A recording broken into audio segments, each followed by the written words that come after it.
Hey, what's going on, guys? Welcome back to the Game Raiders podcast. I'm Drew, and as always, I've got my co-host Sergio over here. Hello, how's it going? That's going pretty good.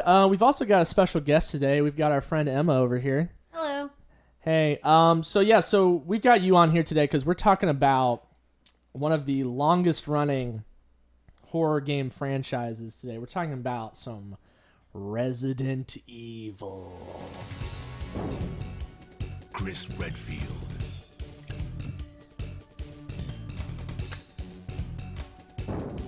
Jill Valentine. Barry Burton.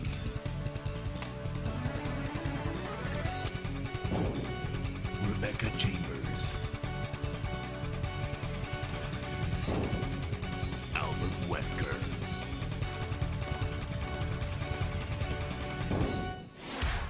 Resident Evil. So we're gonna be talking about this because it's getting into the spooky We're season. in spooky season, baby. Hell yeah! Gotta get spooky. So and also because Resident Evil 8 has been officially announced, revealed.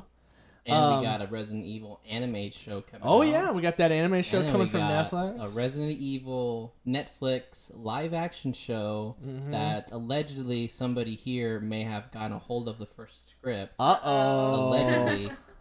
And we're going to talk about it. Sergio, that's piracy.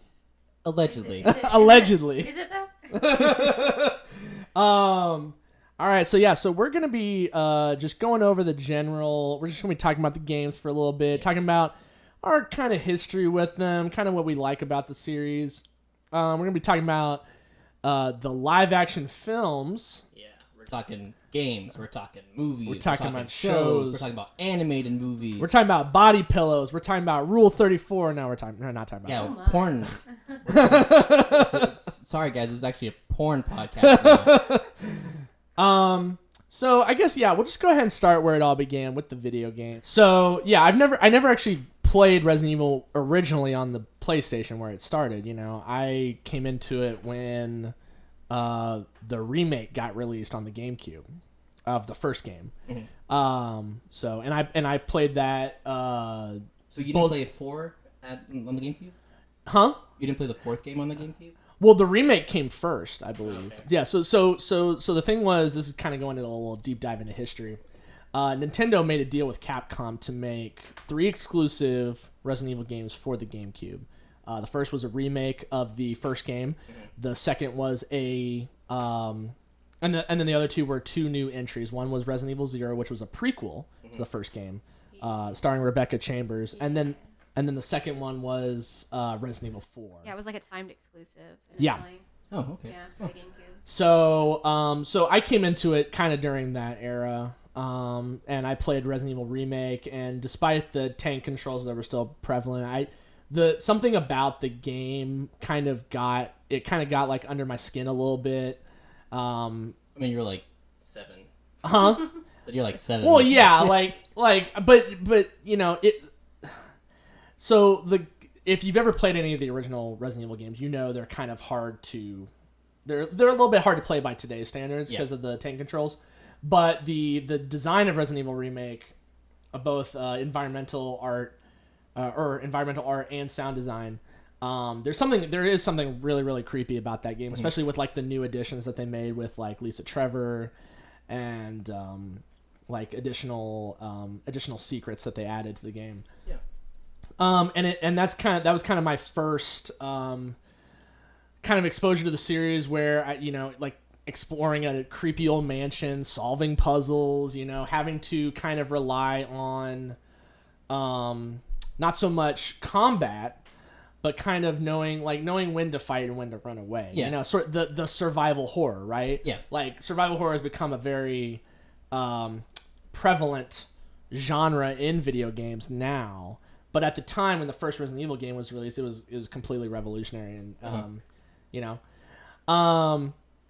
and since that first game, I've kind of gone through most of the mainline series. I've gone through, I played the remake, I played 0, 4, 5, 7, 2 remake. Oh, don't forget when we played 6 together, Drew. We played it for like about 5 minutes, and then We played it for like a couple hours. we played it for a couple hours, but it's not great. And then Revelations, the first one, is actually a really good game. It's really good. And yeah, so it's kind of, I would say it's my favorite like horror game franchise. I would put it up there. Like 2 Remake is one of the greatest games I think that's been released in the last generation. Yep. Yeah. And like, cause I mean, obviously, like I'm a Leon fanboy. Let's get real. Like, I mean, Chris and Jill are like kind of up there, as like some of my favorite characters, but like, It's okay. They know the Leon fanboys exist. That's why he's Like- in like most of the games. yeah, he's in most of the games. He's in all of the digital, like the animated Yeah. movies. He's gonna be in the new Netflix animated show. Like it's a Leon story, baby. Like let's be But real. yeah, he was like the last of the mainline cast they actually introduced in the like live action movies. Yeah, Oh, really? Yeah, Oh. he was only in he was in the one. second to last movie. Yeah, or he was in something. the one where like second to last. It was the same one where they did the Jill is like possessed thing Mhm. or like From mind 5, control. yeah. So Yeah, I don't know how it worked. I never saw that movie. I never saw it either. Okay, we'll talk about movies in a Yeah, we'll little talk bit. Yeah. movies in Yeah, a yeah. little bit. So but Emma, what is your history with like Resident Evil? it's a little similar to Drew's. I was introduced to the series with 4. It was a little bit after the fact. I did play I borrowed the game from one of my friends on the GameCube. And I played it for a couple hours, and I really liked it. And they wanted it back, so I gave it back to them.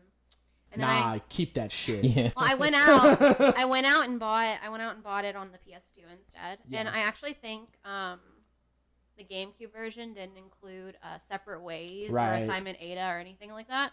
Yeah. So it was actually a little bit better, and the graphics were a little bit better on the PS2 as well. Yeah. So I had no problem playing it on there. And then I really got into the series after that. I didn't really have the nostalgia for the prior games. So I have played, like, I've played all of the previous ones. I haven't played the original because it's pretty hard to find, too, from what I've seen. Yeah. Not in the remake, but Like, just not the the original. well, both are really, well... Remake. The you can remake find. you can get on most digital stores. Yeah, but, like, I the think. GameCube version, because, like, I think they actually changed some. Yeah, the Yeah. remastered. Yeah, they remastered Yeah. it. So It's like a the remake. Yeah, the GameCube version. It's been remade, I think, as much as Skyrim or Resident Evil 4, probably. Yeah, the GameCube version is pretty difficult to find, as well as the original PlayStation version. Yeah. I played a little bit of remake, and I played a little bit of 2, and I played a little bit of 3. I actually have a GameCube copy of 3. Oh, the nice. original. And Yeah. it was- Because Resident Evil 2 and 3 got ported to the GameCube. Yeah, Weird. after Yeah. the fact. Yeah, I haven't played any of the spin-offs except for Revelations, which is really good, and I recommend Yeah. it. It's a really good callback to like the earlier days where it Mhm. was a little more isolating, and there's still a lot of Did you ever craziness, but Did you ever play Resident Evil 4 on the Wii though? No, I didn't. Okay. I played it on the PS2, GameCube, and PS3. PS4 actually. Yeah. I bought it. Yeah. Yeah, so the current version that I have is the PS4, but I think actually the best version to play is the Wii because you have that freedom of movement with the Wii remote where Oh no way. Yeah. it's actually pretty liberating. This is an aside. My dad played RE4 too. Yeah. I think it's the only one he's played, and he played it on a computer. Mhm. Apparently, the PC version, or at least the early PC version, was really difficult to play. Oof. He had to buy like a controller, Oh, wow. and they didn't do. I don't even know if they did this on any of the later releases either, but you had to like it matched like either the GameCube or the PlayStation's like button setup. So anytime there was a QTE, okay. you had to like do like a translation. Oh no. So it was really hard to do QTEs. Okay. So, but Like when you're running away from the boulder, it just like crushes you Yeah, instead because yeah. you're like Which- trying to mess with controls. they got rid of the QTEs, I think, right? In like In the- 7. There's some of them. Oh, in in 7 there's not. there's 7. There's none. There's not, There's yeah. none, but In yeah. the remake I think 2 and 3 they have some. Some, yeah, but it's not like RE4 where it's like Yeah. if you don't press it right now, you're gonna get killed, like kind of Or it's thing. not like RE6 and you got to punch the boulder. No, Or it's that- RE5. RE5. Yeah. No, Ah. RE5 Speaking of Chris punched the RE5, boulder. I've played 5. Yeah. I've never actually beaten it because I've gotten to the like very last boss battle with Wesker, but I had to like go, so I stopped, and then it resets you to a part right before the fight where it's like it's really hard. It's really hard. I remember when I was playing 5, there's a certain stage that is like the most treasures in any of the stages, and so I would just replay that over and over constantly, just getting all the treasures so I could sell them and get all the upgrades. I forgot that they did selling in 5, but I think it's just because like it's not the merchant, so it's not memorable. What are you buying? I hope. Speaking of which, I do hope they bring. I would love it if they brought back the merchant in RE8. I think that would be a really cool. It looked like they kind of are with that like little end. At the end of the latest trailer. So we've kind of talked about this, like what about RE8, like the RE4 kind of vibes that we're getting from RE8. Yeah, for sure. What do you think like we're gonna be seeing in RE8? Me personally, I hope it's. So I've never owned 7. I'll probably buy it and play it on my own before 8 comes out. I have played bits of it because when y'all had it, I played it. I'm not as into I'm a little over the whole like in a house, horror game thing. It's just a personal preference. It's not like anything against the game. I know it's good. Yeah. But I'm excited about the return to more of like a spooky, and I like the supernatural elements. I think that's a cool addition to the franchise. Especially, I know they've been wanting to do that for a while because like of all of the like beta versions of 4 kind of had some of those aspects to it. So I know werewolves and stuff. Well, they had ghosts. What? There was like shoot the ghost to get out of here. They wanted to do like so. It was originally like more supernatural, less like science. Less like.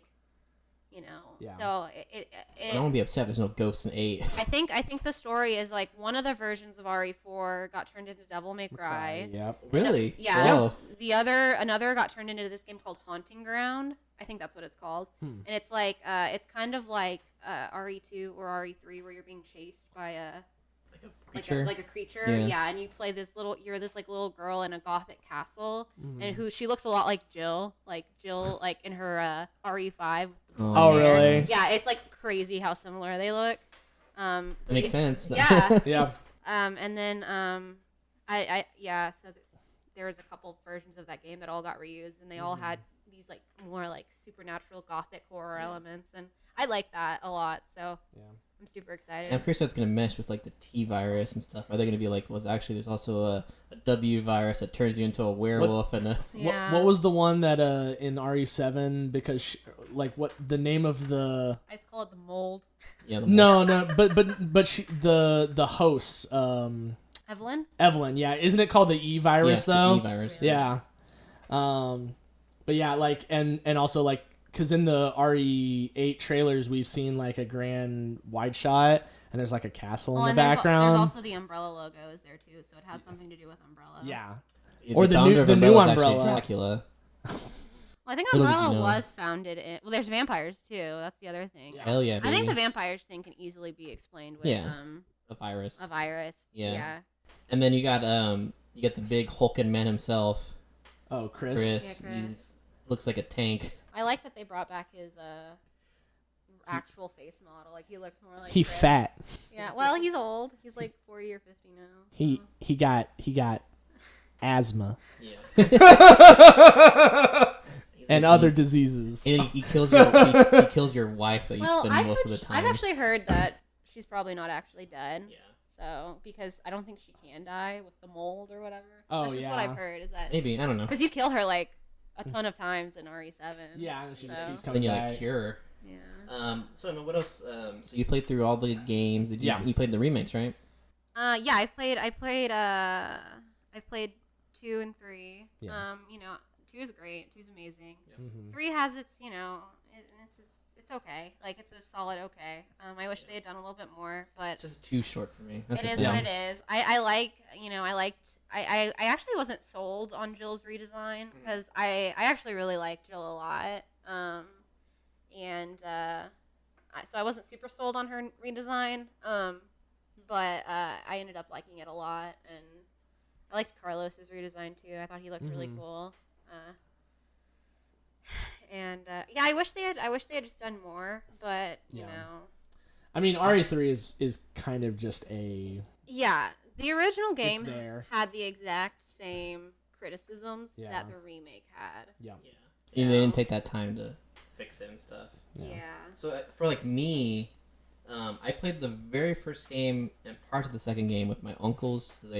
They're just not too much older than me. I mean, they're older than me, but they're like maybe 10 years or so. Right. So they were like teenagers, maybe like in their 20s when those games came out on PlayStation.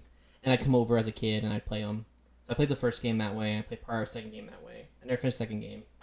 And then I didn't touch a Resident Evil game until Resident Evil 7. Yeah. And then I went and bought it, RE7 Biohazard. Biohazard. And I played through that with Drew and people at the house. We lived together. I loved it. And then I got RE2 Remake and RE3 Remake. And pretty much that's it. I haven't played any other games, but... I keep telling you, man, you need to play RE4. You need to play 4, man. It's available in the game store. Yeah. I like do recommend $10. it. It's aged very well. Like, it's a little clunky. Yeah. But it's aged very well. Like, I've replayed it recently. It's aged like fine wine, especially the dialogue. Man, that writing the is writing so is good. great, though. Like, that is kind of something I wanted to mention is that, like, I know a lot of people dislike the trajectory where the series went after 4. Where's everyone going? Bingo.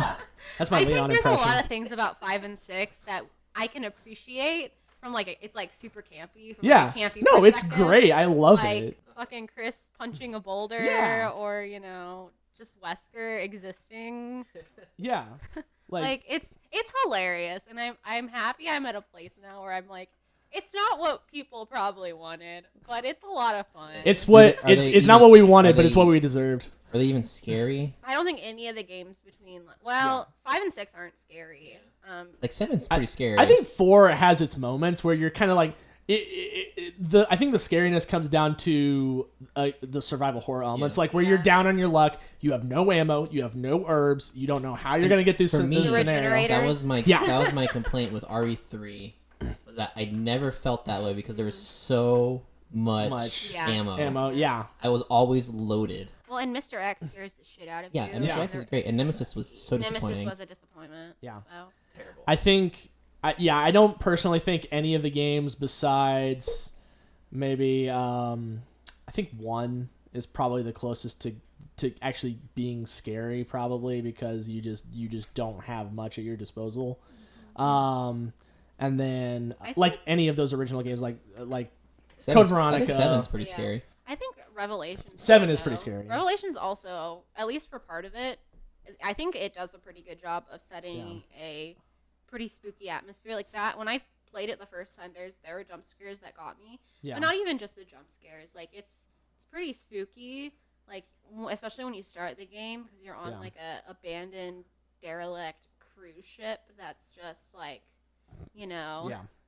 like it's dark and it's spooky. It's And like if you go on the cruise ships now, and it's like affected with coronavirus. and there's 25% capacity. There's also like a girl. There's That's like a a, sea if I virus. remember correctly, she's not like Mr. X or a tyrant or anything like that, but she's like, she kind of stalks you throughout. Like I don't remember exactly, but that game also does eventually go into like cuckoo territory. Yeah. Now, I am saying that none of these games are scary, but if you put me into a VR headset with any of these games, I would probably piss my pants. Like 7, I know 7 has a VR. VR version, yeah. If I played that, I would not move 10 feet at all. I think that's another reason I haven't played 7 yet is because like I do get a little scared sometimes with Yeah. video games. Like there's a disconnect that I can make, but yeah, There's a certain VR. point in 7 where No. like you get the same problem I have with all the other games. Like you hit a certain point where you're just loaded. Yeah, and you're And not. that's near really the end, scared. obviously. I think the first like 75% of the game, you're like, I have a pistol,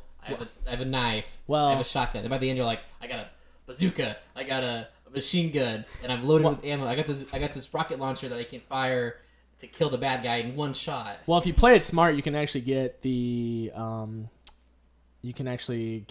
best shotgun. Like a couple hours. Yeah, we think we did that too. into the game where you get the repair kit under the house, under the porch, and then repair the shotgun that's in the room in the living If I room. remember correctly, I think y'all had me play the section like right when you wake up and it's like the family's having dinner. Oh yeah. And then you go away, and I think what happened was I turned a corner and the dag just walked Just through runs- the wall, yeah. and I like pooped my pants. And I was like, I can't do this. Yeah. I'm sorry. Yeah, y'all. that's such I'm a gonna first have like to- hour. of That the that game. whole beginning part where you're in the and then you have to wait for the hatch to open and it's like, oh my god, how long am I gonna be here? I'm gonna die. Yeah. man. Yeah. So yeah. So Okay. I guess I haven't played a lot of the original games. Yeah. Like again, there's a gap between from 2 to 7. I didn't play 3, 4, 5, or Oh. 6. In that time, I definitely watched the movies. Yeah. With, Mila Jovovich. Jovovich. Mila Jovovich. No one is immune. Resident Evil. You're all going to die down here. I've seen the first movie. I saw that when it was like out on DVD, Yeah. and I saw 2, 3, and 4 in theaters. Oh, wow. And I've seen the last 2. You actually paid good money to go watch these in the theaters? Yeah, so they're for me. The movies are like guilty pleasures. They're terribly edited. They're terribly shot. They're so cheesy. Yeah. And Paul W.S. it's Anderson, so you son of a funny. bitch.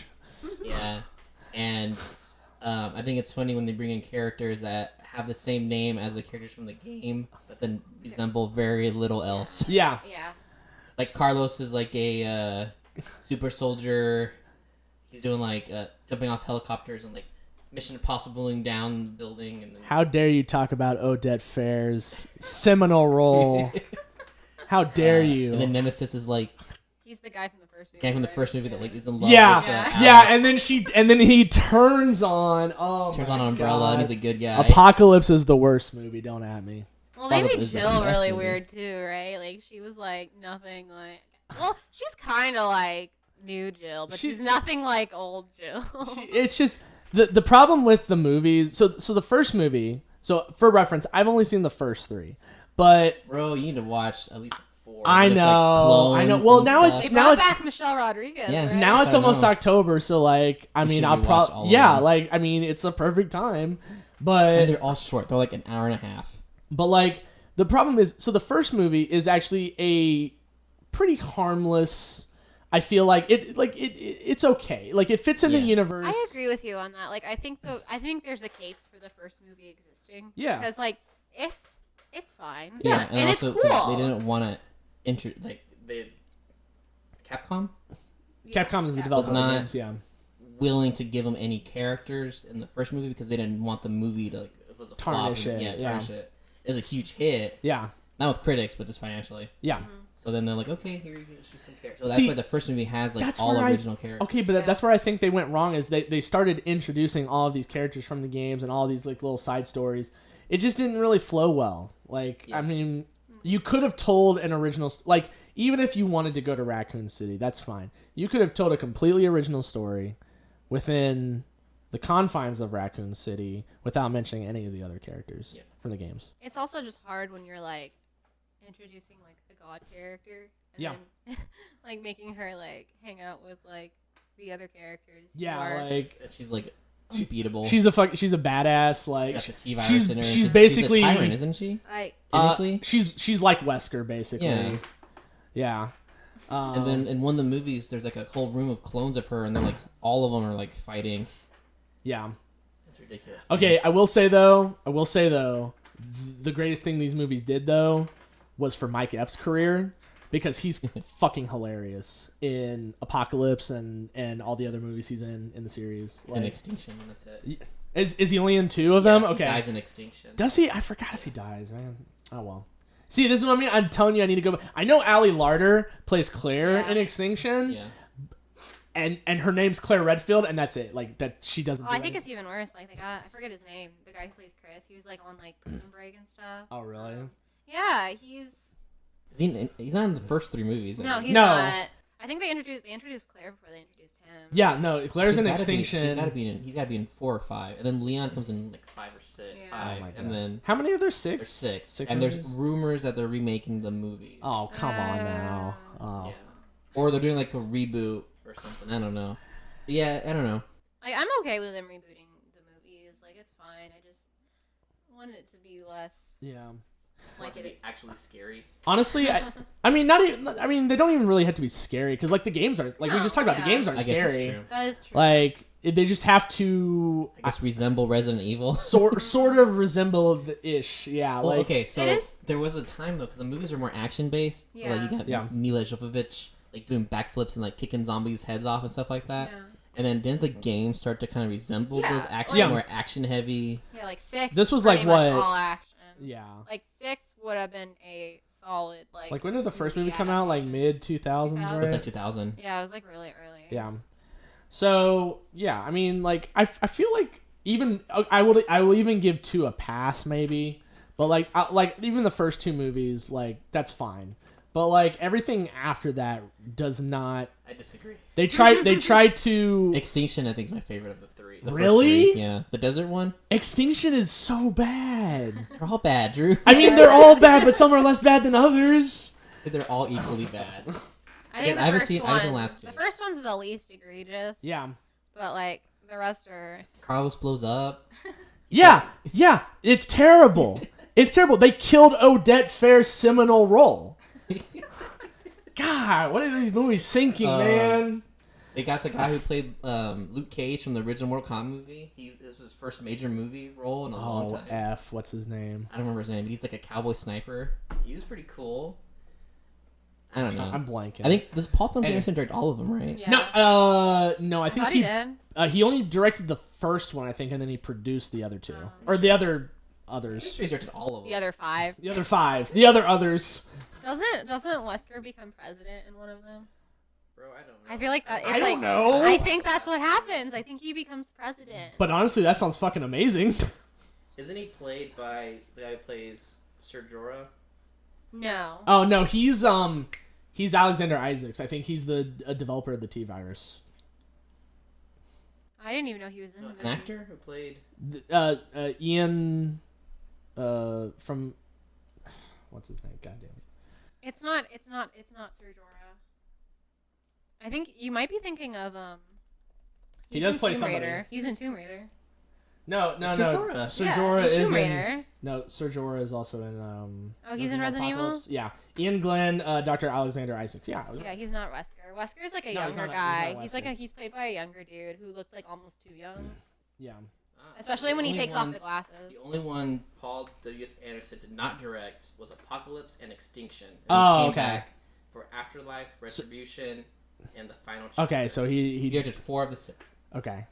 Should be the final chapter? Question mark. Question mark? The final chapter for real this time. Oh my god. For realsies.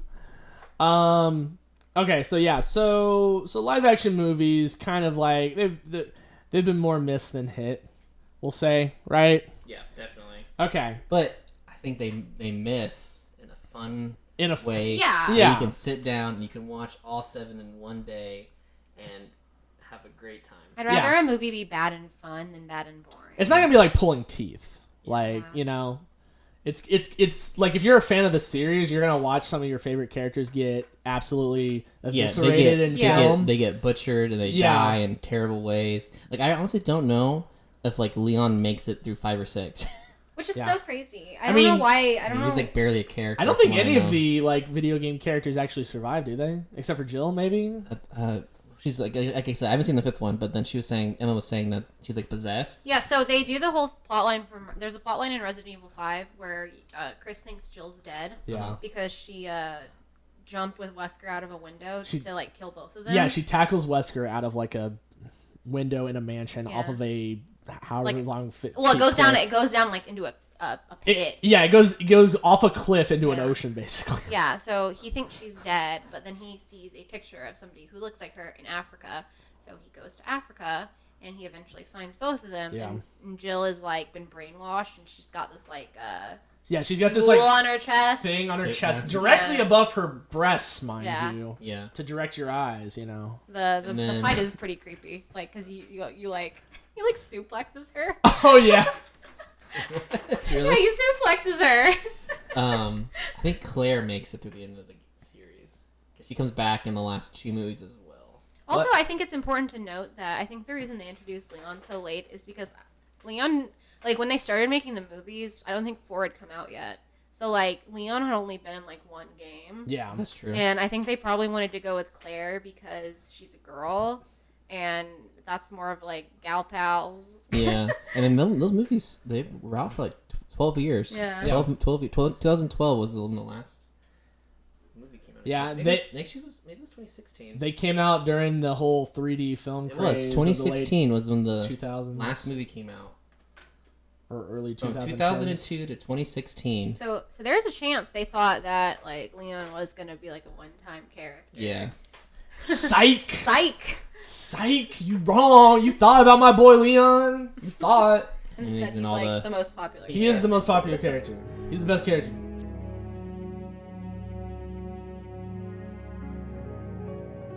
All right, so we are interrupting our podcast because there was actually some breaking news less than Yeah. like 1 day after we recorded. Yeah, so like literally a day after we got done recording this, you were like, Drew, get on the internet. There is stuff happening in the Resident Evil sphere. And I was like, what? Turns out, bada bing, bada boom, there's a new live action movie coming out. Like, Yeah, and or it's in the works right now. It's in the like, so they just announced that they are making a live action movie. It's from the same studio that made the original movies. Yeah, and it's yeah. also doing the Netflix show. And they released the cast. Yeah. Like who's playing who. Well, they and released most of the cast. and like, yeah, and then they kind of talk Hell about yeah. like a plot. So inspiration? They're it looks like their plan is to kind of combine Resident Evil's 1 and 2 into one movie. Yep. And kind of tell quote unquote an origin story. Yeah.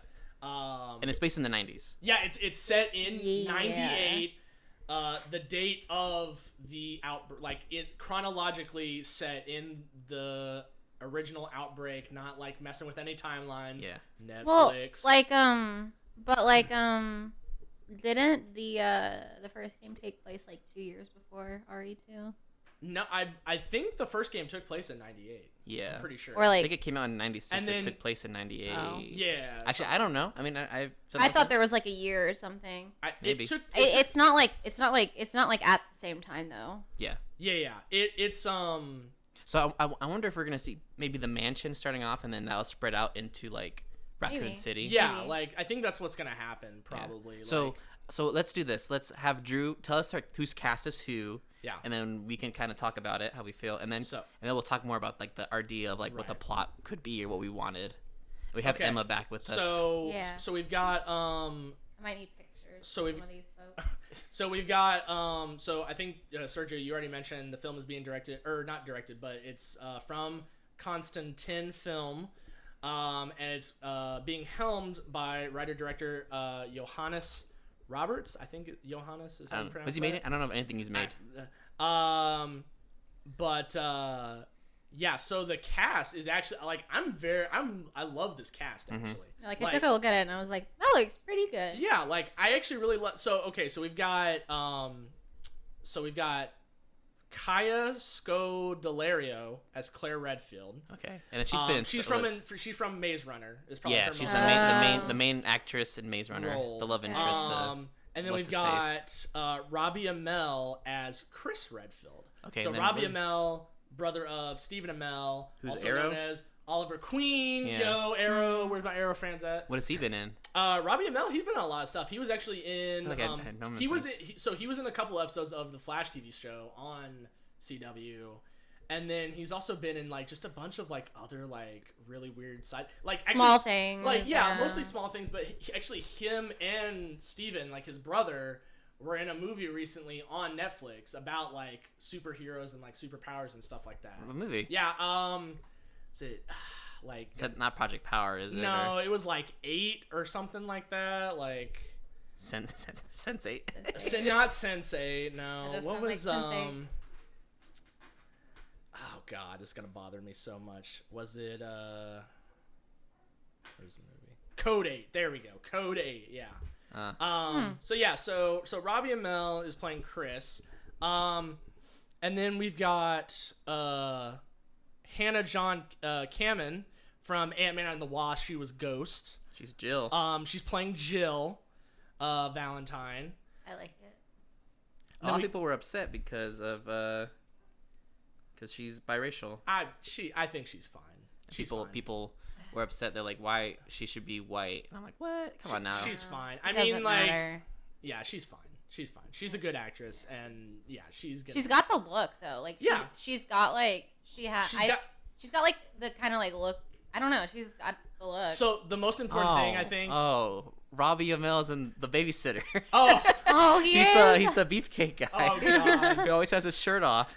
Well, then it's fitting. Then it's fitting. Like, Yeah. yeah, perfect for Chris. Yeah.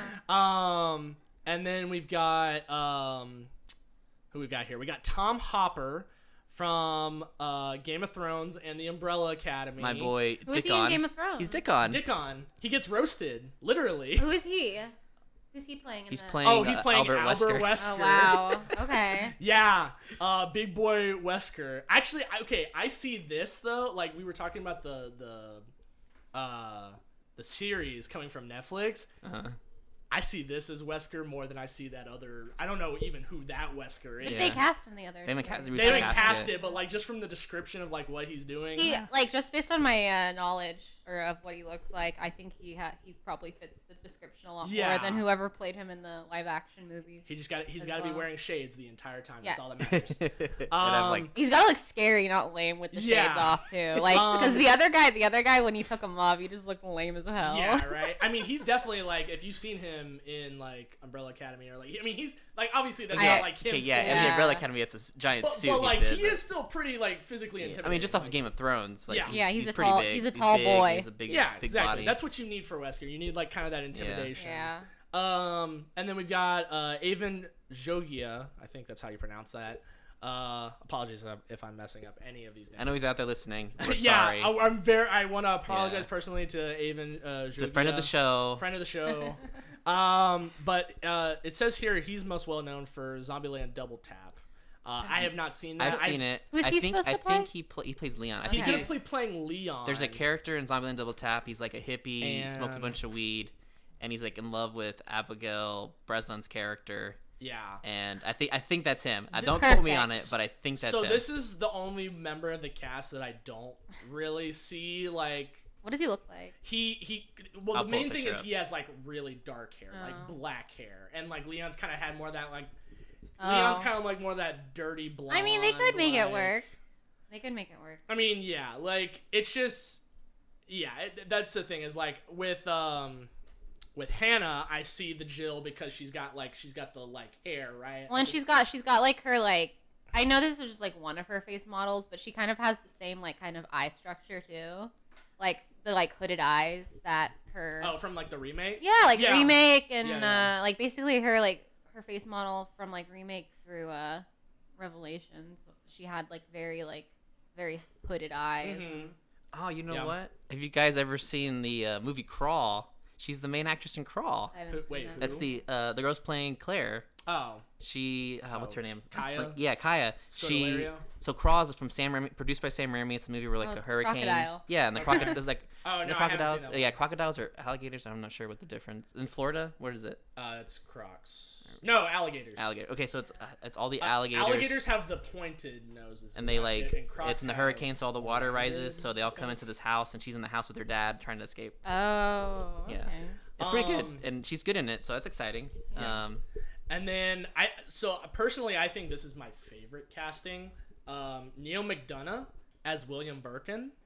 You might remember him from Captain America: The First Avenger. He was like one of the Howling Commandos. He's in Minority Report. Yeah, and then he was also in the Arrowverse, another Arrowverse alum. He played I can dig it. he played Damien Dark in like Arrow, and then was in a couple of the spinoffs. And I love him. I think he's a phenomenal actor. So like Sounds like they made some good casting choices. no, they definitely Oh, okay. like the cast is actually really really impressive. And Let's just hope that the rest of it holds up. yeah, exactly. So the right. director, he's made the classic movie, 47 Meters, Below, when those divers attacked by sharks, Okay. and the sequel film. So he's pretty talented. I mean, everyone Yeah. has to start somewhere. The writer is credited with 3 movies, Yeah. and those 3 movies are Mortal Kombat for 2021, so that's not out yet.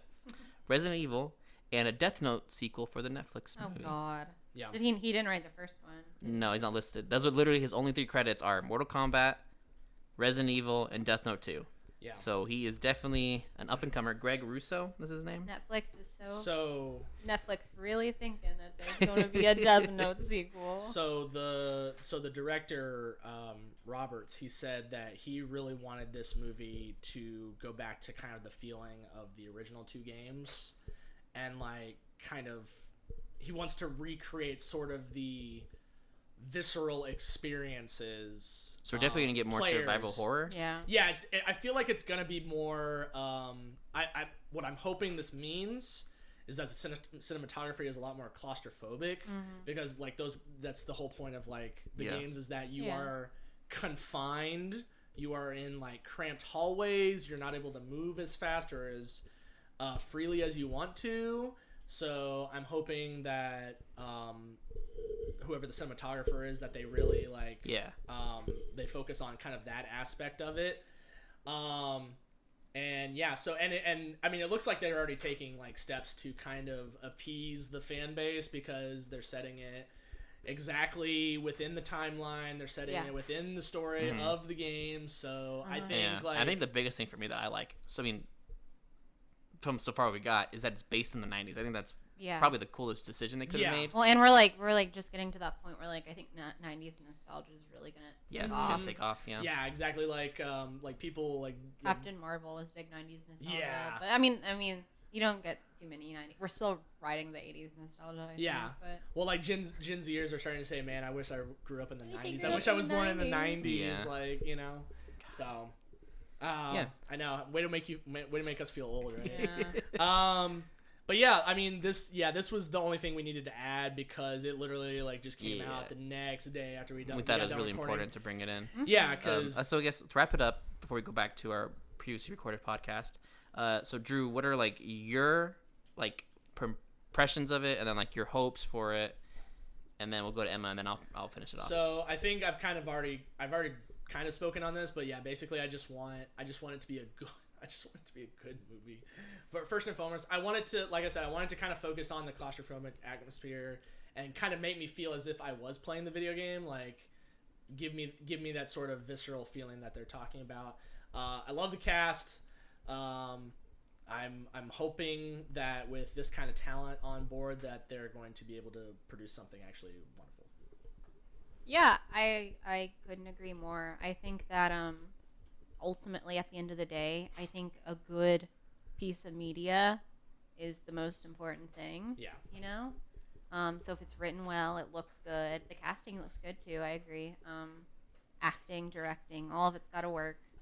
And yeah, I also just want something that makes me, feel a little nostalgic for the games, maybe. Yep. Something that captures the feeling of the games better than the old movies did.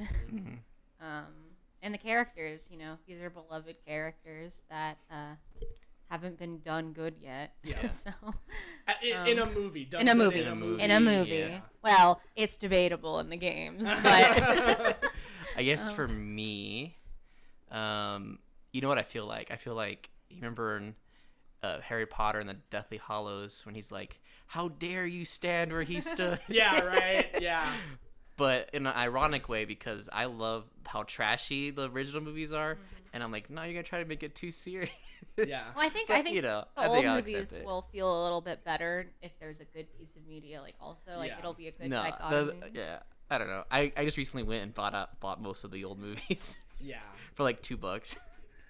No, I think I think I understand what you're saying. Like the old movies, I think will always kind of be there as like that sort of like cheesy B movie type, kind of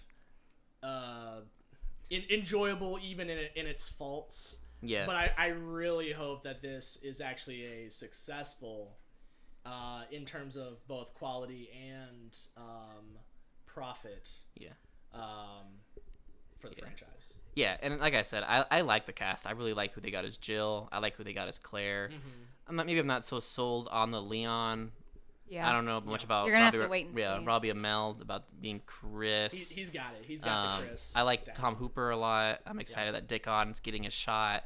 Or Luther, if you're an Umbrella Academy fan. Yeah. Which, I mean, I love Umbrella Academy, so I'm excited to see him not in a gorilla suit. So yeah, I mean, I'm down. Probably won't see it until maybe, I'm gonna guess 2022, maybe 2023. That's what I'm thinking. The just, fact that they're announcing it. These movies take a really long time to make. Usually. Yeah, and then just COVID, you know. Yeah. Setting So like, everything and back. everything's already being pushed back. Like they pushed back Dune to 2021, and then pushed back Batman to 2022. I think like all the Marvel movies got pushed back a whole nother year. You know, so all these big movies are getting. So like, it's gonna be like, where's Resident Evil gonna have a time to be in theater? You know, so I think the best shot would be theatrical, not Netflix. It's theatrical. This is theatrical. Yeah. Cool. So I'm gonna say October 2023. Book it now. That's when we will see the new Resident Evil with That this seems cast. like a But- good. But I think overall, we're all kind of feeling optimistically about this new take on survival. The director and the lack of the writer's credit concerns me. Yeah. Cast does not concern me. Yeah. Yeah.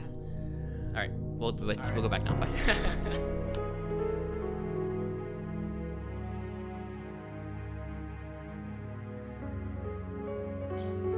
So I guess this brings us to the animated movies, which I have actually not seen. There's a I've lot- never seen the There's animated a lot of movies. Leon. But Yeah. are they more connected to the? Yes.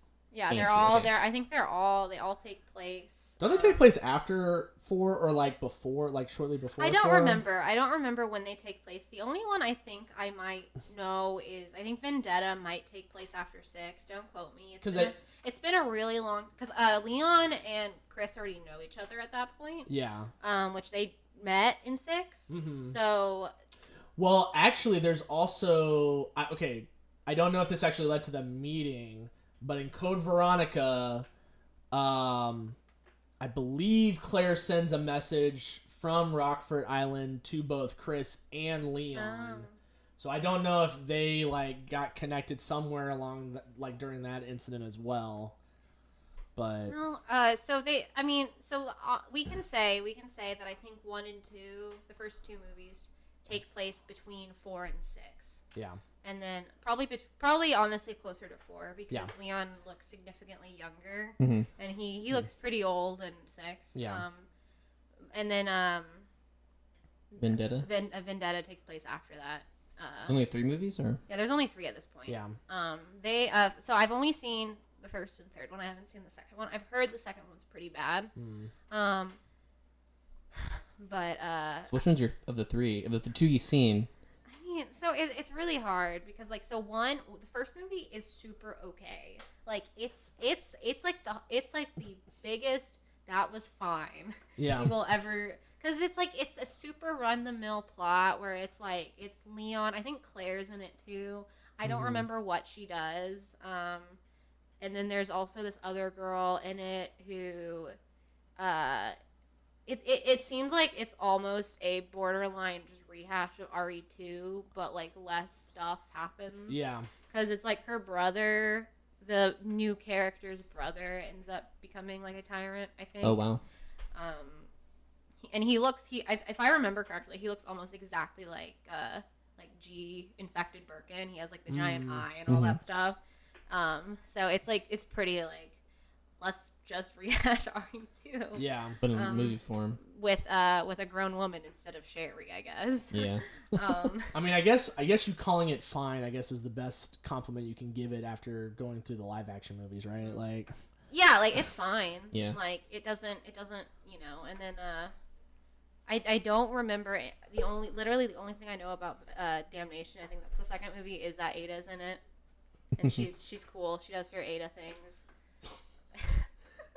she does odd. You mean she does cartwheels She does and then says something cartwheels. really mysterious and conflicting and then disappears for like 3 hours and then comes back and does the same makes thing. Leon think he's finally gonna get it, and then fucks off for 20 more years. Yeah, exactly.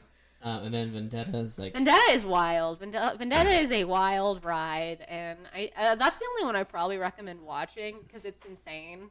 Like, Really? So what yeah, happens? it's like Chris, Leon, and Rebecca, which that's cool if you like Rebecca. Which I game don't. is she from? She's Resident okay. Evil So Zero. she was in the first game. Well, too. okay, like yeah. That's So where I think more people, because I don't think as many people played RE0 because it's not Yeah. as critically acclaimed. so basically, the plot of the first game, Sergio. There's two. It's like RE2 where Yeah. there's two Storylines? storylines. Yeah. One you play as Chris, the other play as Jill. So like Alpha Team is sent in to find Bravo Team. Which Yeah, Rebecca is a part I remember, of. Yeah. RE1 just a little bit. Yeah. Rebecca's like Chris's main partner, I guess, on that. Mhm. Because like Jill has Barry, Yeah. and then Rebecca is Chris's. Barry abandons. Although him. she doesn't do jack shit No. for Chris, Yeah. because like Barry leaves you ammo, leaves you herbs in the safe rooms. He's a good partner, right? Rebecca does jack all. So then she's the main character of RE0. Well, she's got like what's his name, Billy, right? Yeah, Billy. Billy, not Bill- Billy Burton. That's Barry Burton, right? Billy something. He's not Billy. very important. Billy. It's like Steve from Code Veronica. Yeah, you kind of he's- just forget about He's him. literally in one game and then he just fucks off. So then He's like an outlaw, right? Yeah, well, no, he was a U.S. Army soldier that was wrongfully committed of a war crime. Okay. Yeah, and so he's actually being sentenced to execution when you find him. And so like the whole game is like Rebecca being like, "No, you're a convict. I can't trust you. Okay, here, take this gun and watch my back since there's zombies around." So she's in the movie? She's in the third movie, yeah. So that's like, I mean, that's cool. I Yeah. guess I don't remember what she does. It's mostly just like the Chris and Leon show from my memory. Did you do backflips? No, but like it. I think if I remember, it's like New York gets infested with like a virus, Oh my and like God. like thousands of people die. Man, they really predicted 2020, didn't they? And it's like Jesus insane. Christ. It's insane. It's like the biggest body count in the franchise. I think is in that movie, and it's crazy because like in six has a pretty high body count. The game? Yeah, just because like it's. I think in 6 it's like a Well, worldwide. Yeah, it's a outbreak. global phenomenon Yeah. happening like in 6. So But in Vendetta, it's like, and I think a lot of people die because of like collateral damage. yeah, too. confirmed. Like there's like buildings that explode Yeah. and like and if I remember also it's like they just have like no like they don't give any thought to like, oh, we're just gonna kill all these people. Raccoon City, never heard of it. Never heard of her. But it's like I don't remember exactly how it ends. I think a lot of the people who are still alive get cured eventually. That's good. That's So nice. yeah, it makes you feel really great for all those people that they killed. I don't remember though. That movie came out a while ago. Sounds like GTA, but Resident Evil. Yeah, the gloves came off when they made that movie. That's like a good I hope, movie. I need to check it out. I hope Netflix, considering and this will probably segue into our next topic, considering that Netflix is developing a new Resident Evil show, I hope that and theoretically Two Resident Evil shows. 2 Resident Evil shows, but one animated that theoretically takes place in the same universe as these animated movies. Hopefully, these animated movies come to Netflix in the near future. Yeah. Where can you get them now? Do you guys know? DVD. Is I it streaming anywhere? watched it in I watched the first one in 10 parts on YouTube. There we go. They just like chopped up by like 15 minutes, basically. I don't remember where I watched the third one. It might have been on like a rental. I don't know. I think you can rent them. Redbox. They're also not super hard to find either. Like they're around. Yeah. Well, I mean, that kind of, like I said, that kind of segues into our next topic because we're going to be talking about the Netflix shows now. So the first one is going to be an animated show. Yep. So I guess we're coming up on like 25 years. Is that right? Since the original It was game. the late 90s. Sounds about 19. right. I think it was like 1996. Sounds about right. So for the 25th year anniversary, 2021 is the 25th year anniversary. They're releasing a bunch of more Resident Evil content. Probably Resident Evil 8. The first game released in 1996. So Resident Evil 8, and then also in 2021 for the 25th year anniversary, Resident Evil Infinite Darkness, a Netflix animated show. It's 3D anime, and it follows Leon and Claire. Yeah. And they released a teaser trailer, which came out last week, Yeah. September 27th. So, yeah. Besides the fact that we know that Leon and Claire are in it, Yeah. we don't know when or where it takes place. It was literally just a money shot of Leon's face firing a pistol into a zombie's head. I thought it was Claire like walking into a Oh, house. Is yeah, Chris yeah. in it too? I think so. I think I Chris. think he's I in haven't it. heard anything about I Chris's thought- I don't know. I involvement. thought he was in the The trailer. only two characters that are confirmed to be in it are that I've heard are Leon and Claire. I'm just like, what about Jill? What happened to Jill? Yeah. I've been waiting. We'll for, never like, know, I've been waiting man. for like 10 years to find out what happened to Jill. Dude, she is like she's either dead or like she is in Australia. So how did her story Sim- end in Resident like Evil literally, 5? so you get her back, and she's like kind of fucked up, right? Yeah. So she's like, her hair got like bleached by like whatever Yeah. was done to her. So she's like blonde. She looks very sickly, but she can do some crazy martial arts moves now. Yeah. She's probably also got like. She was. I think she had some kind of experimentation or something done on her too. Yeah. But like the last thing you ever hear from her is you help Chris and Sheva. That's your partner in RE5. You fire a rocket launcher at Wesker and blow him up, and then that's it. Not just one rocket launcher, Like two two. rocket launchers. Oh, and then you never see her again? You never see her again. Weird. She wasn't like even. She wasn't in mentioned 6. She wasn't even mentioned in 6. Yeah. Like they mentioned Claire, and Claire's gotten a game since then. Yeah. She was in Revelations 2, which I heard wasn't very good. The RE3 remake is literally the first time we've seen Jill in a game Since RE5. since RE5. Yeah, and it's not even like people are like they just want to know what happened to her. Like literally, like I mean, I did she guess- did she retire? Did she get up? She End died. up marrying Chris? Did she? I mean, I probably guess- not. I guess considering- technically Revelations 1 came out between RE5 and RE3 Well, it did. remake, but did. it takes place canonically before Resident Yeah, 5. yeah. So the last, once you beat Revelations, Yeah. which Revelations also frustratingly enough ends on a big cliffhanger, that like because this game's been out for like 10 years. It's not really spoilers. Man, for a game But- called Revelations, it doesn't really reveal much. It ends with like a member of the BSAA betraying everyone Shocker. and taking the virus. It's a different virus that broke out on the cruise ship. I think she takes that. virus. How many letters of the alphabet do we have to go through don't for know. viruses? But no, she takes that and she like goes off. I don't know where. I don't know who. Probably to Wesker. I don't know. Everyone Yeah. worked for Wesker at that point. And then it ends on the after credit scene is Chris and Jill walking up to the Spencer Spencer mansion. mentioned. Yeah, and then it cuts to black. Interesting.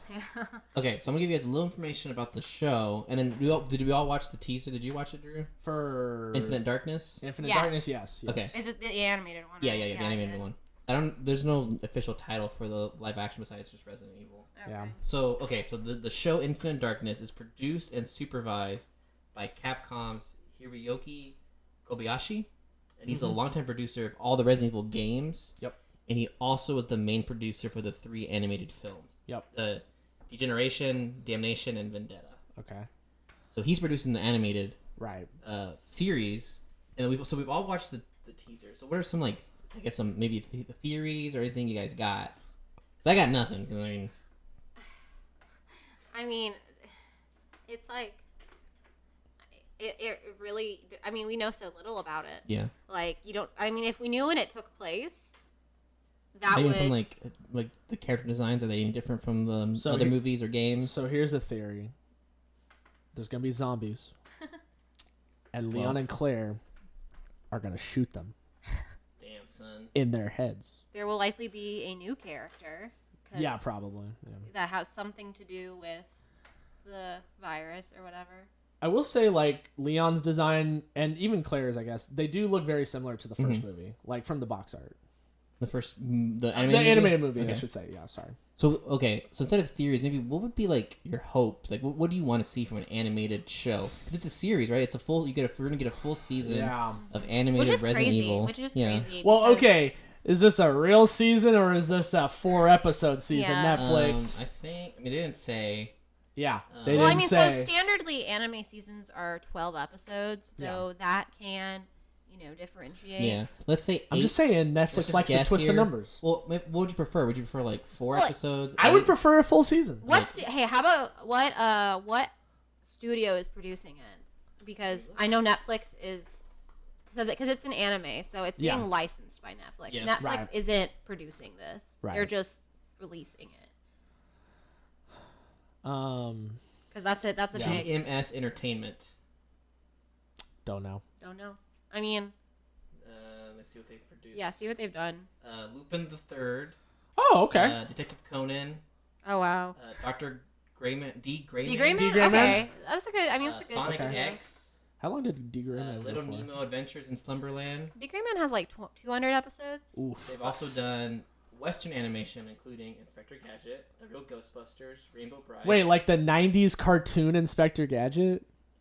Well, I mean, you have to realize that a lot of Yes. a lot of Are you studios, fucking kidding me? even No, if I'm it serious, wasn't yeah. developed, they can still they often outsource animation. Batman the Animated Series and Spider-Man the Animated Series. What the fuck? So like someone in America probably did the development and then just shipped it over there for Yeah. the animation and all that stuff. That's awesome. Because if you ever watch the credits for an animated show, it's Yeah. just a bunch of people from like Japan or Korea under the like animators section. So, okay, so it's being handled by a prestigious anime studio. Yeah. They've done good work. I've definitely heard of D. Grayman. D. Grayman's good. And Lupin the Third. The problem with D. Grayman is not anything that they could have controlled.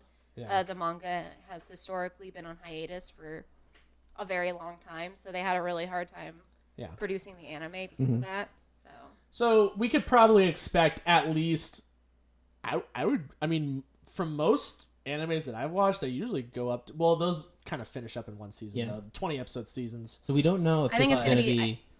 sorry. We don't know if this is going to be like a mini series only, like one season, or if they're planning to do more.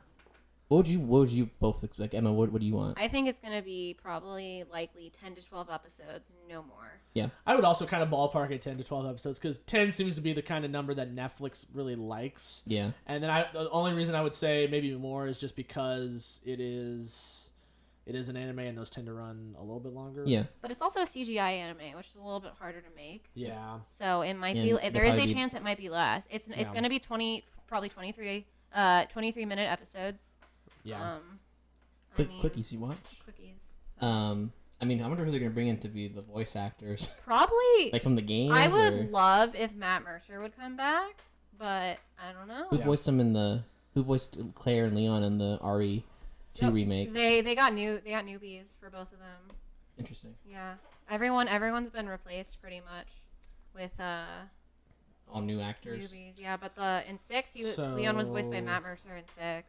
So Which in that Resident Evil was 2 cool. Remake, Leon is voiced by Nick Apostolidis, and Claire is voiced by Stephanie Panicello. The thing I've noticed, because they did this also with the Final Fantasy VII remake, and a lot of newer games aren't really doing traditional voice talent anymore. They're getting a lot of people from either conventional acting Yeah. or relatively unknowns. Mm-hmm. Because in the Final Fantasy VII remake, you had like a TV actor played Cloud. And he was Who? great. I don't know his name, Huh. but I think he was on. He was on some superhero show. Is it Heroes? No, it wasn't. The girl who plays Tifa is in Glow, Oh, I I love that show. and then she's not like one of the main characters. And then Christian. yeah, Cody Christian played Cloud, and they were all great. And then the girl who played Aerith is like I don't even think she's not super well known, but she is like a YouTuber, so Yeah. she's really He was cool. in Teen Wolf. Yeah, he's been on TV. I think the new voice actors So- for Leon He and is Claire. currently a rapper. Wow, I think the new voice actors for Leon and Claire actually did a really good they job. did in the good. remake. They did Yeah. good. Like, and it makes sense. They're young. Yeah. Um, I mean, we'll see, I guess. But yeah, like, I mean, as far as like theories and like stuff like that, like I could make a bunch of wild accusations. But honestly, like you said, the teaser that they gave out was like what, 30 seconds? yeah. Like literally nothing apart from the fact that Leon and Claire are both in it, and there will be zombies. I of think some a lot of people variety. just really want the characters to interact. Like, Yeah. because people have really wanted Claire to meet up with Sherry again. Uh-huh. Because she didn't get to do that in 6. In 6. Yeah. Okay. Yeah. So Sherry's one of the campaigns in 6 is like adult Sherry Birkin Mm-hmm. she's from 2. From From 2. two. The She's little a kid. girl. Yeah. Yeah. So she's like an agent now. She's immortal. She can't die. What the hell? And then Yeah. she teams up with Albert Wesker's son. Yeah, Wesker's son. He's like a mercenary. Yeah. And they kind of have some romantic chemistry. Mm-hmm. So that's pretty interesting. Interesting indeed. That's one of the cooler things. I actually liked that they did that in 6, but their campaign's pretty bad from what I've seen. Oh yeah. Like their campaign is basically like they're being chased by a tyrant the entire time, and he's like a big boy too. Like Every campaign besides Leon's is terrible in 6. Really? Yes. because they gave Chris that like rando as his partner. Yeah, Pierre. Yeah, and Piers. Pierce. Yeah, and then they gave Piers, yeah. they gave. What was Although he does have a really sad death. Yeah, he dies. Yeah. Rip. Interesting. So then I'm also curious too, like, why the total abandonment of all those characters for the new game for 7 and 8. I think it was just because I think they just wanted a clean slate. Yeah. So they have Like- like Ethan and Mia and Zoe, and then Chris comes at the very end. Yeah, I think it really was just about kind of starting fresh and kind of like I think the real star of 7. It's not about the characters, and this kind of gets back to the what the first game was. The real star of the first game was the mansion itself. Yeah. And that's kind of what they were trying to do with 7 was the environments were kind of the star. And then the fan base kind of propped up Chris and Jill and then all the characters that came after as fan favorites because we liked them so much. Yeah. And, I mean, after a couple of games with Ethan, who knows? He might go down in the echelon of like fan favorite characters. He you just know? always seemed kind of. He's fine. Yeah, he's fine. I He's mean, like yeah. a normal Joe. He's Yeah, fine. he's your average. He's so one thing I noticed though, did you notice that like they're it's been like 10, 15 years since RE7? What? They're like old, like one of the I think if you like I watched the trailer analysis, it takes place like a really long time after like Oh really? Yeah, the girl who's reading the story is like Mia reading a story to their kids. Huh. Yeah, so it takes place like at least that's what Wow. the a consensus has been. I don't know if that's 100% Yeah. true. We won't know That's until we crazy. play it. or Yeah. know But the that's what trailer. most people tend to think, and that's also why Chris looks so old too. Yeah. because he's like 50. Yeah. He's like in his 50s or something. Interesting. Well, yeah, like the thing you said about Ethan being an average Joe, though, don't forget, like Leon was also just an average Joe. He was just Yeah. a cop that He was a got. rookie. It was his first day. First day. He had the worst first day ever, Ever. and then he was memeified in Resident Evil 4. So Yeah, he became a legend. no, literally, he did become a legend though. Did he honestly. ever marry the president's daughter? No, she was like 16, dude. Bruh. What? You get like 4 years later, 2 years later? You guys want to do some overtime? No. He's like, No. Okay, we all know that if Leon has eyes for anybody in Resident Evil 4, it's Hunnigan. Okay, come on. He hits on like every woman. He does. He hits on Claire. He makes out with Ada. He hits on Hunnigan. Hey, Hunnigan, I've never seen you without the glasses. Maybe I should go as Leon for Halloween. What do you guys think? You gotta do that like cheesy like Yeah. started. Do the hair flip. Like. Okay, so now we've talked about pretty much everything else in the Resident Evil massive media library. All right, Sergio. So All right, so what did you find? let's first off, so let's talk about this Netflix show. So originally, from what I can remember a while ago, after RE6 movie, final chapter, the movie came out, there were rumors that they were actually going to reboot the movie series with on Netflix. I think there was like a Netflix movie with James Wan. Would have been great. Which then that would have been awesome. That was like the rumor people was going around. Yeah. And then like we didn't hear anything for a while, and then the rumor started up. Okay, Netflix is gonna do a show, and I was like, holy crap! Netflix show of Resident Evil that kind of maybe follows the first game. Yeah. That'd be pretty good first season, and second season you can up it with, you can kind of mix 2 and 3 into one show. So you cut back and forth. That'd be awesome. but then nothing for a bit. And then finally Netflix came out and was like, here is our show. It is about two sisters, and we get two timelines, and it takes place in the year 2022 and the year 2036. And it's about before the zombie outbreak and after the zombie outbreak. Oh boy. Okay. But the thing that was weird, and we're going to talk about it, is that the sisters are named Billy and Jade Wesker. Okay.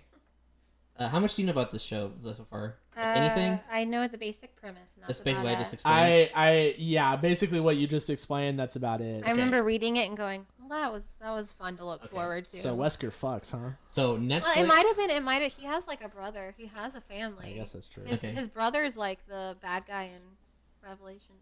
Is he? Oh. Yeah. Alex. So Well, there's Alex Wesker. I'm gonna ask there's you guys to tell me more about Weskers. Albert and all the Weskers later. Okay. For the family tree. So Netflix has ordered a first season of 8 episodes that are going to be 1 hour. So it's 8 hours of Resident Evil TV movie or TV show. Again, it's based on the Resident Evil. It's produced by the same company that produced the movies. Some like German company. They're the ones that are producing the show. Okay. Andrew Dabb is overseeing the first season of the show, and Dabb is also the credited writer for the pilot. He's also the writer for Supernatural. He's been writing for he wasn't the creator. Mm-hmm. He was writing for Supernatural for basically since the beginning of the show. First season on. Around season 11, he got promoted from just a writer to like the head showrunner. So now he was in charge of Supernatural basically from season 12 until the final season, which was 15. Boy. Something like that. He was in charge of the last like 3 or 4 seasons of Supernatural. And he's a huge fan of the game. Okay, so in a quote, I'm gonna quote him real quick. He says, "Resident Evil is my favorite game of all time. I'm incredibly excited to tell a new chapter in this amazing story and bring the first ever Resident Evil series to Netflix. For every type of Resident Evil fan, including those joining for the first time, the series will be complete with a lot of old friends and some things people have never seen before." Wait, so first series, but I thought the anime one's coming out in 2021, right? Live action. Yeah. Oh. Live action. Yeah. I don't know when the show I think is in production, so probably be 2021 to 2022. They don't have like anything to do with each other. And the first episode is directed by Broen Hughes. She's a famous TV director. She's been around directing a lot of shows. She directed on Supernatural. She also directed on The Walking Dead and the Breaking Bad shows and 13 Reasons Why, The Good Doctor, right? She has lots of TV credits. She directed lots of TV shows.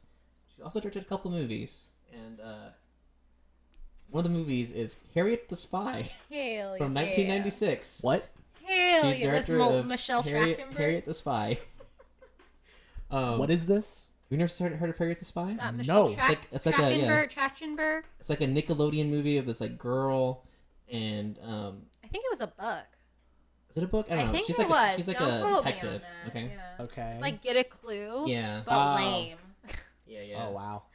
So Shots fired. so she's gonna be the one directing it the first 2 episodes, and that's important because usually the director of the first 2 episodes of a show kind of establishes the look of the show for the rest of the way. Right. Sets the So tone. yeah, so she's gonna set the tone for the show. So my guess is probably gonna be with what I'm seeing here. We're probably gonna get kind of like a 13 Reasons Why look for the high school segments of the show, and then a Walking Dead look for the post-apocalyptic sections of the show.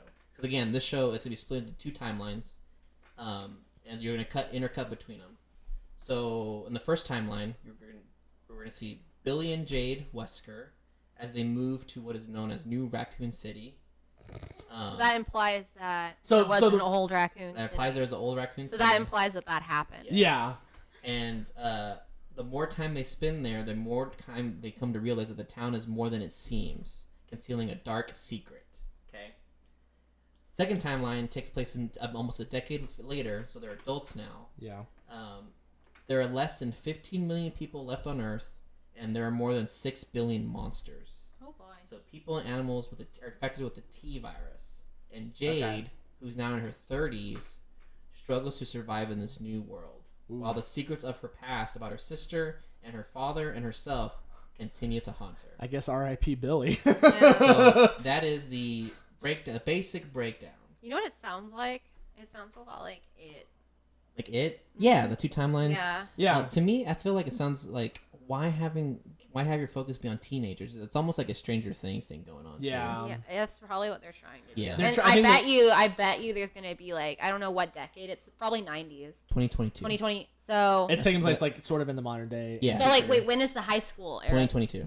Oh. And then the Okay. future stuff is 2036. Yeah. Because I was gonna say if you wanted to do some like sick 2000s nostalgia. No, yeah, Yeah. it's gonna be take place modern. Like, okay, so then again, allegedly, someone here found the script for the pilot episode. Everyone's gonna be Allegedly, making Allegedly. TikTok references. yeah. Allegedly.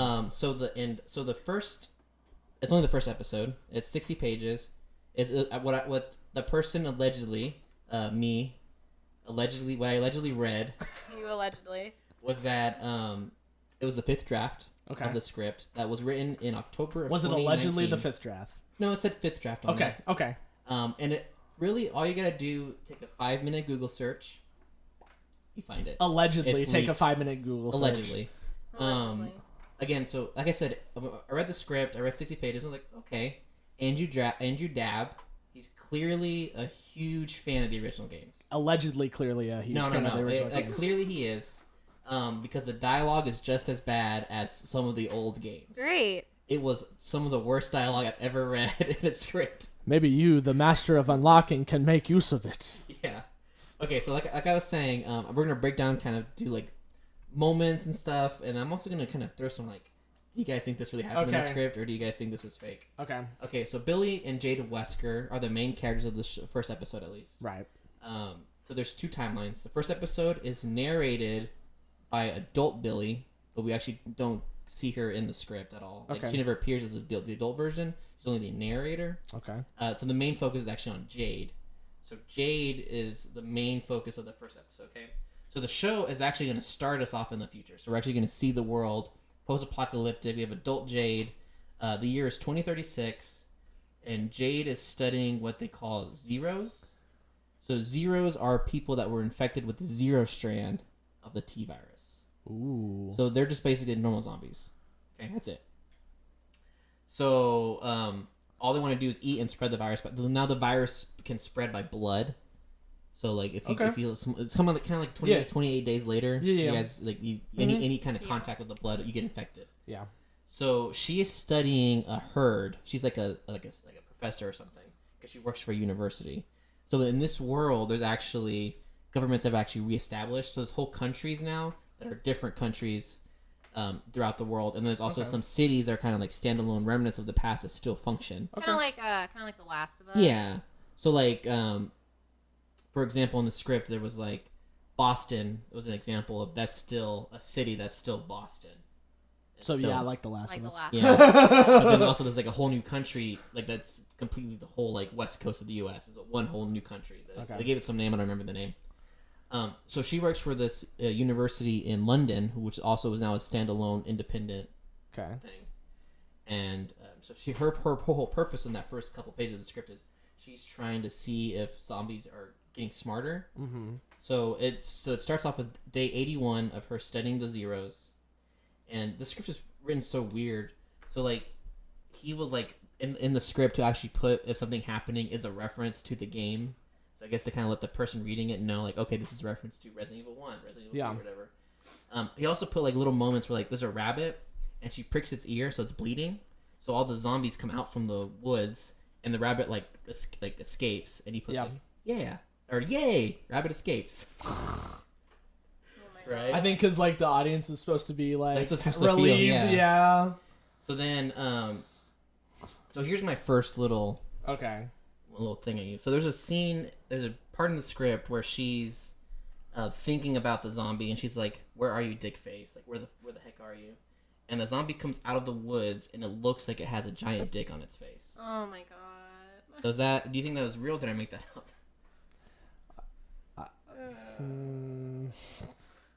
I'm gonna say it's real. Real. Yeah, that's real. That's Oh no! that's in the script. Oh no! So then Mamma mia. So what ends up happening is the zombies actually apparently they don't really pay much attention to humans, Mm-hmm.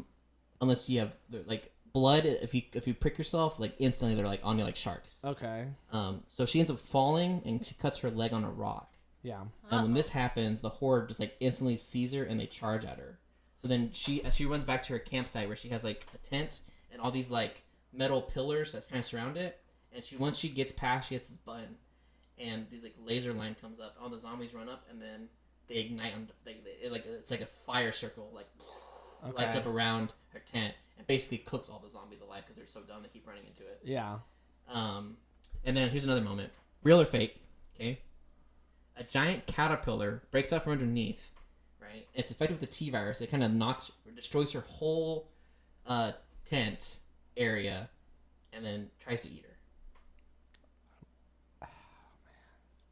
That would technically be a reference to 3 games. Yeah. 'Cause, like in the games, like They've got like diggers and crawlers and stuff like that. and they have like I think like the alligator too. Yeah. Yeah. So is that real? I'd say it's real. Yeah, I'm gonna go with real. It is real. Yeah. Right. So it destroys her tent and it knocks her unconscious. Then it tries to eat her. When we transition to here's the transition point. The first transition point. So she's knocked unconscious by the caterpillar. As it's coming up on her, we transition to modern day on a caterpillar. Oh man. Okay. So then in the past, most of the script takes place in the year 2022. So Okay. I would say like 60% of the script is the teenagers, and then 40% of that script is her. So she's unconscious, and now we're back in the past timeline with the teenagers. So Billy and Jade are 14. Okay. They have a pet chihuahua named Pablo. They're twins, but they're not. They don't look alike. What's that called? Fraternal. The fraternal twins. And they're being moved to a new city called Raccoon City 2. Actually, not New Raccoon City. God. Wait, what? So, Really? so They put a number after it? Really? So it actually, since this is the 5th draft and they released that statement later, it might have changed from Raccoon City 2 to New Raccoon City. Okay. So for now, we'll just say in the script it's called Raccoon City 2. I think renaming your city after one that had like a mass apocalypse and you nuked it is a little. The story is that the original Raccoon City was a manufacturing city, and there was a manufacturing accident that one of the plants exploded and killed everybody. Right. So is that a thing that they did in the games? I don't know if that was the exact cover story they gave, but yeah, I forget what the exact cover story. Because they nuked it. They didn't know nuke that. it. Yeah. Okay, so then here, they're being dragged. Their dad got a new job for Umbrella, and their father's name is actually Albert Wesker. Oh boy. So their dad is Albert Wesker, the villain from the game. Oh boy. And so he technically Wesker fucks. he has not had sex with anybody because both of his Are they twins, clones? they're surrogates. Oh. They were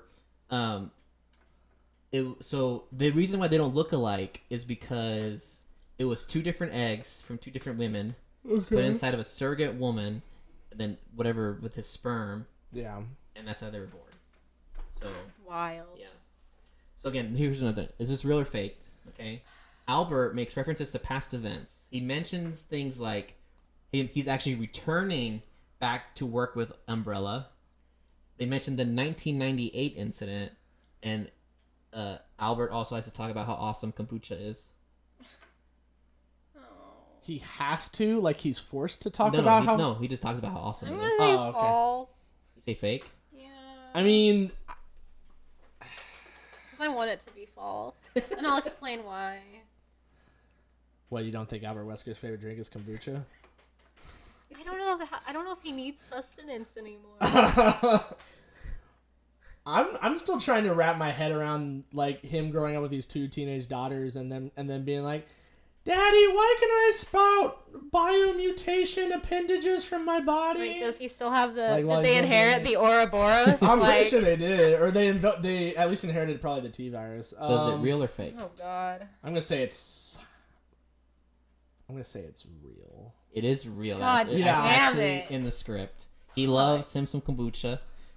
He talks about He needs all that bacteria. He talks about coming back to Umbrella. So apparently Umbrella is actually in trouble with some recent incidences. So he's hired back to fix it. And they talk about the year 1998 a lot and how what happened in 98 and that issue. Yeah. And there's also an issue happening in Spanish-speaking towns as well. Okay, Of course there so is. this takes place or the modern day takes place between Resident Evil 1 and Resident Evil 4 then. Well, because it takes place definitely after 98 is when Resident Evil 2 took place.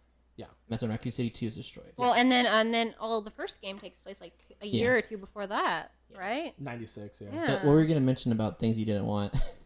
Okay, I just think it's really weird. Like, he's got to be like 60 if this is like in-game canon. Yeah, because he was like, what, 40? He had to have been in his 40s during And the these kids are first 14. game. They're 14 in this Like, timeline. Yeah. Like, he had to have been in his 40s during the first game. And, like, when did he have time? Like, No, unless 16. they're They're clones. 16. Unless they're clones. Or, like, they were... I mean, but you said they were surrogates. Yeah. So, That's how it's explained in the script, at least. like, it just seems a little weird. Well, what year was Resident Evil 5 supposed to take place in? I guess he's, like... I thought it was supposed to take place in, like, 2010 or something. I don't know. Like, around the time it came out. Well... Because, like, as far as I'm aware, the Resident Evil games have been pretty... Until now, they've been pretty... Like, the mainline games have been in tune with the year that they're supposed to take place in. Yeah. Like, 4 takes place in, like, 03 or whenever it came out. Right. 5 takes place in whatever So year you're it came you're out. saving George Bush's daughter? No. Technically. No. Alternate universe. No Bush. It would have been funny if it was, like, one of the Bush twins or both the Bush twins. Great stuff. So I guess while you're looking that up, I kind of want to talk a little bit about Albert, and you can tell me how close he resembles the game character. He's kind of a pushover. His daughters walk all over him. He wears like sweaters, like like typical like dad like. That's sweaters. fake as fuck. No, this is real. This is not a game. This is real. What? Yeah. Yeah, He talks about how awesome. That is not He Kabuki is. has Wesker. to have, like, memory loss. He has. Like I said, he loves the Chihuahua. He's trying so him and Billy have a really good relationship, like a good like father-daughter relationship, but him and Jade don't. So the whole first episode is like, how can I connect to Jade? So, wait, okay. It's like a dad. He's not wearing sunglasses It's not described in the script. 24/7? No. I wonder what happened to his glowing orange eyes. So what year did the Resident Evil 5 take place? I'm still looking it up. That's pretty much how Albert is. So he's not really intimidating. Because, like, he dies in that game. And he... In 5? Yeah. Yeah, he has not come back, like, since. Maybe that's when he comes back later. That's why. Well, then he can't have amnesia because he comes back to Umbrella. He fell into a volcano, Sergio. I never played 5. Yeah, he... I don't know, man. He talks about returning to Umbrella, not... Nah. I mean, I guess there's always the chance that, it's, like, alternate canon. Resident Evil Yes. 5 takes place... But I'm going off the assumption... 2009. Yeah, so around the time it came out. So I'm going off the assumption that this is at least somewhat... alternate in some way. It has to be. Yeah. I mean, if Yeah. it's in-game canon, then it just doesn't make sense. Yeah. So then, again, we're moving to a new town called Raccoon City 2, or New Raccoon City, if that's what they changed it to. It's built on the older remains of what used to be Raccoon City. God. It's more suburban, so there's like a lot of neighborhoods, stuff like that. Has its own high schools and stuff like that. Has its own shopping centers and parks. It's all built around the Umbrella facilities. So like Umbrella has a bunch of like campuses around, and it's like everything surrounds it. So kind of think like, and everything's really Stepford Wivesy. So like all the houses kind of look the same and stuff like that. Okay. So Billy, that daughter, she's a vegan. She likes to protect animals, is against animal testing.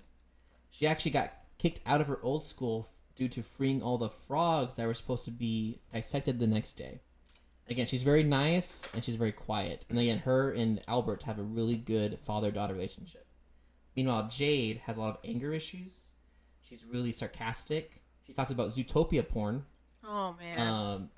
That sounds like Albert Wesker if I've ever heard him. They love to text also. They text each other all the time. She's like almost emo, but she also likes to go out and talk to boys, and she loves boys. She talks about how cute boys are. So she's kind of like a rebel. Yeah, like a rebel and stuff like that. So you got one that's like more like vegan and feminine, and then one's like more tomboyish but loves boys and stuff like that. So... And she gets in a lot of fights and stuff. Okay. So the script, we follow the very first day of school at the high school. I don't know what the school is named, but it could be like Raccoon High or something. I don't know. Dr. Oswald E. Spencer Memorial High School. Yeah.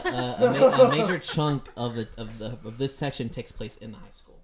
Okay. It's all around high school drama, like being the new boy. kids in the school, and they feel isolated. Jade instantly has she instantly makes friends with those boys that she was talking to and stuff like that. While meanwhile Billy is more isolated, right? The fuck is this Degrassi Resident Evil? Yeah, again, it's more like a High school drama. like a high school drama. And then so this is another one here is real or fake, right? So Billy actually becomes friends with a kid whose last name is Redfield, and they call him Red. Got the script. I'm gonna say true, I guess. I mean, that's not that egregious, I guess. I'm gonna say fake. That is fake. Okay. I mean, that wouldn't be the worst thing. That one. Yeah. If you're gonna already kind of weird out. Yeah. That was like I said. I don't think that was gonna Wesker's be backstory. that egregious. I don't think it could theoretically I could see either Claire or Chris having children. Yeah. So then Billy gets bullied a lot at school. There's this character named Tammy that likes to pick on her, and Billy tries to she makes fun of her because she's kind of a big girl. Mm-hmm. So then they have you talked to me, Drew? What? Okay, sorry. I'll edit the part out. Okay, so then that's saying Billy, she gets bullied by this girl named Tammy, who's kind of like a fat girl in the script. Okay. So then Billy makes fun of her and everyone laughs at her. And the next day at school, Billy comes back and is like, "Hey, I want to apologize for what I said. It wasn't cool. I'm sorry. Can we maybe water under the bridge, be friends?" That girl shoves a burrito on her face, right? And this pisses Jade off.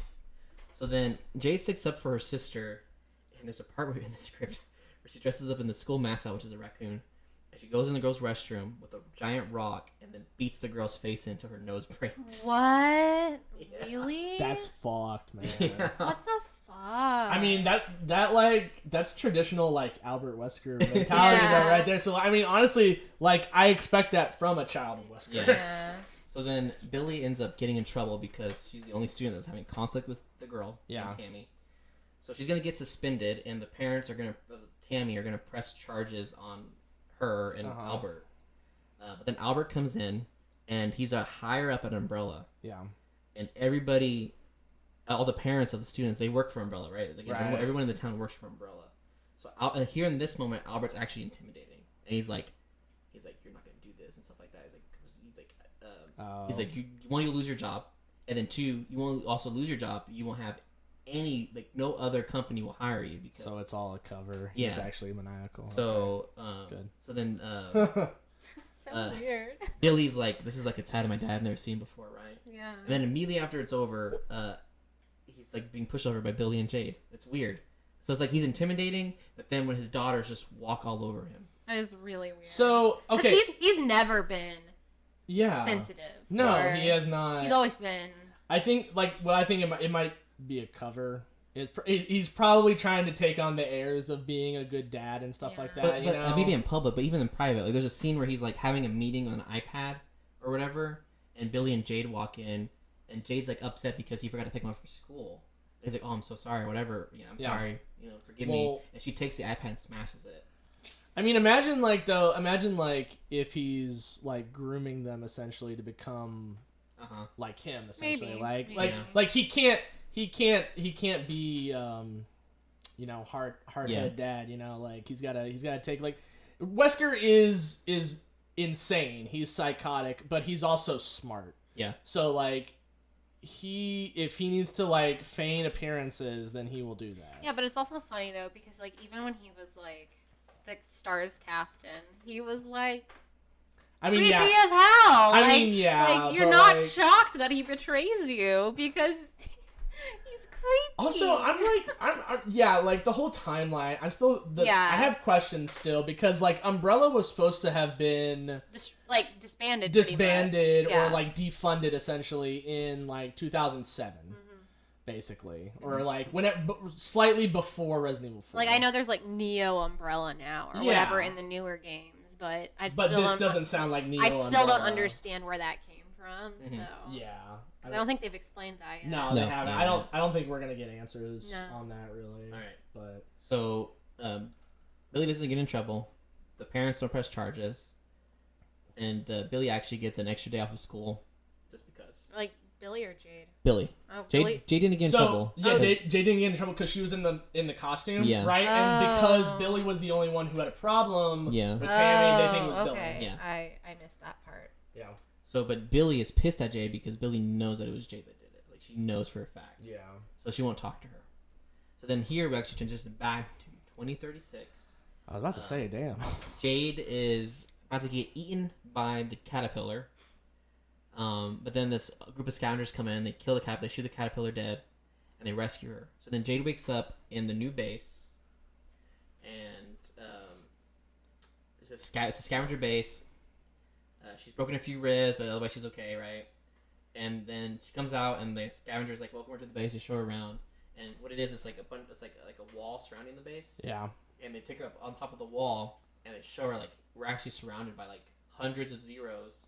So that we only rarely we come out every now and then. So you're really lucky we got you, kind of thing. And so then you find out that actually zeros can actually also track by smell. So they lose their eyesight, and they have a smell for blood. Yeah. Okay. And it turns out that is this real or fake?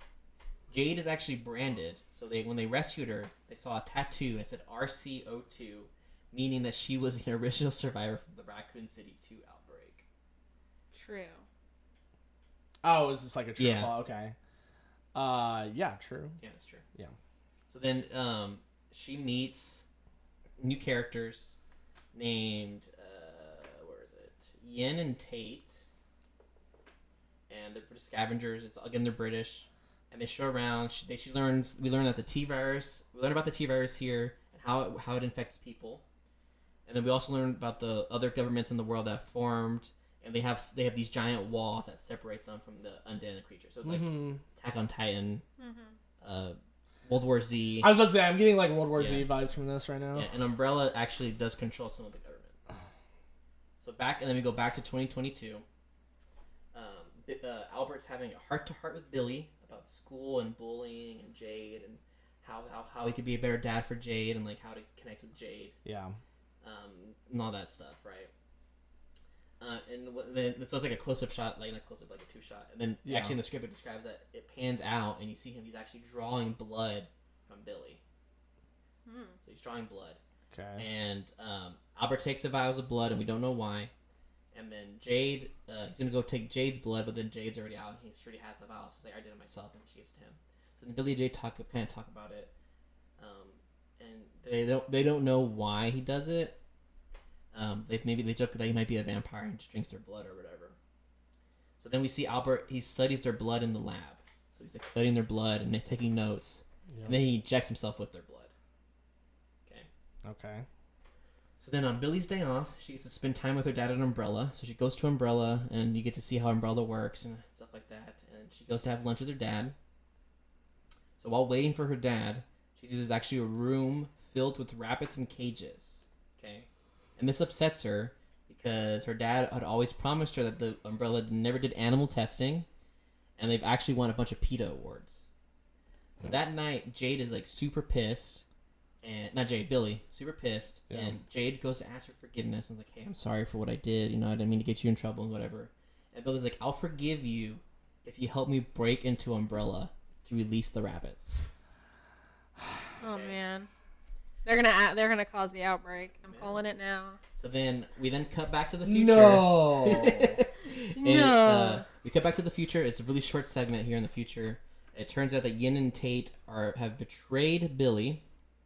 They called Umbrella, and Umbrella shows up, and there's like this big like fat guy in a tuxedo or a suit or whatever. He like almost falls out of the airplane. He almost like falls out of the airplane. His name's like Baxter or something. Baxter. Yeah, and Tate's like, yeah, she's over there and stuff like that. He's like, okay, good, and then he shoots him, and all the Umbrella soldiers like gun everybody down. Oh wow. So then we go back to the Classic past. Umbrella. And Billy and Jade are it's a montage of them getting ready to break into Umbrella. So they steal her dad's key card. they Umbrella is like voice activated to get in, so you have to be like introduce who you are.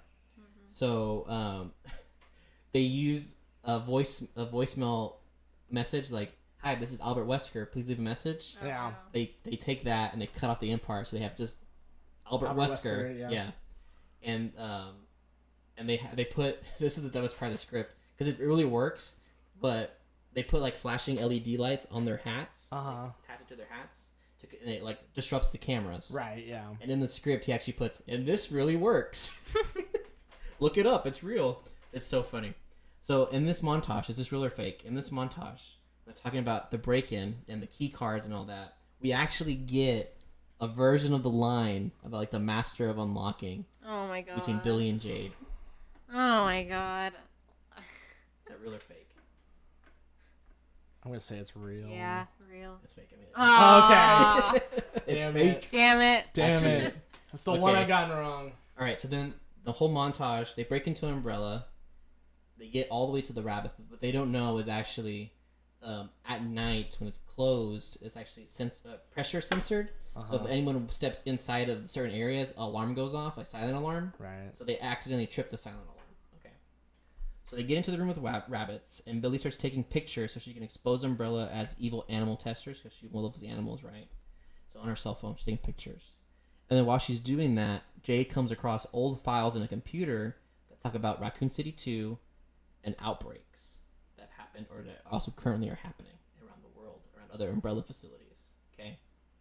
Okay. So then, is this real or fake? Billy opens up a giant cage. Because it's a room filled with animals, right? And here, this is a huge cage, and she doesn't know what's in it. So she opens it up, and a nemesis type figure comes out. And here, the writer Andrew Dabb is going to establish that this is kind of the creature that's going to hunt the girls in this timeline. Like it's kind of like the series antagonist. I'm gonna say real. Say real. I want to say it's real, but it's also weird that they just kept it in a cage. Yeah. Yeah. Not like not a tube. Yeah, like not Something. Yeah. It's sure real. It's fake. Okay. Okay. Thank God. So actually, it is a giant cage, and she opens it up, and in the script, it's so dumb how he writes this. He gets like the famous zombie dog. Oh, Cerberus? What is the breed that it's supposed to be? Like a great no, like it's like A a Rottweiler? No, it's no. like a bull, it's on the tip of my tongue. Starts with a B. It's like black. Yeah. My grandma. Or Doberman. A something. Doberman. It's a Doberman. Okay. Doberman, yeah. So he writes a script. A Doberman comes out, but it looks like it's infected. He goes, and if you're a Resident Evil fan, you know what kind of creature this is. Oh God. So it comes out of the cage, and it freaks the girls out, and it chases them. Okay. So here in the script, it's actually going to intercut between Billy and Jade being chased by the dog throughout the Umbrella facility. Yeah. And then Jade at the scavenger camp trying to survive from the Umbrella soldiers killing everybody, and then also from being captured by the scavengers who don't know that they're being killed. Mm-hmm. Okay, so it cuts back and forth. And then it gets to a point where Billy and Jade reach an exit, and this is real or fake. As they reach the exit, and then as the exit's sealed shut, and then the dog, as they turn around, the dog attacks Billy and then just like rips her apart. Wow. Fake?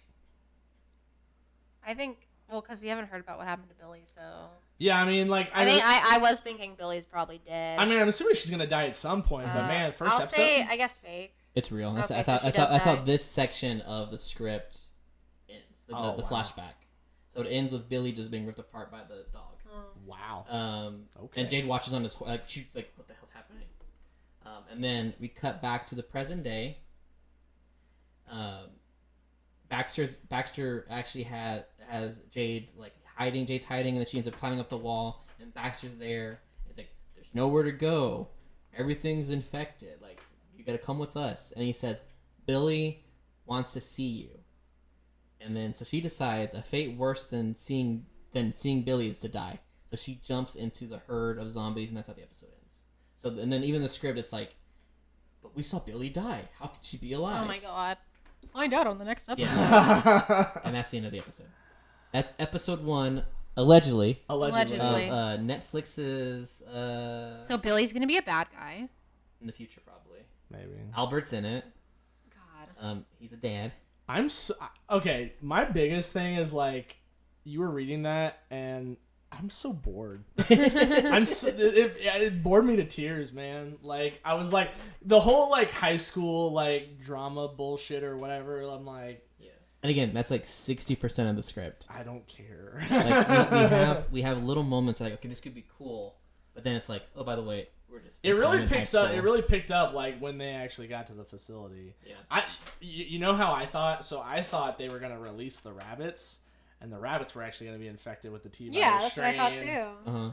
Because she was gonna be like, "We gotta free the rabbits, be free," and then the rabbits start fucking rabbit biting everybody. So they're gonna be. I mean, they're gonna make you think Billy's dead, but they're gonna market the series as two sisters. Yeah.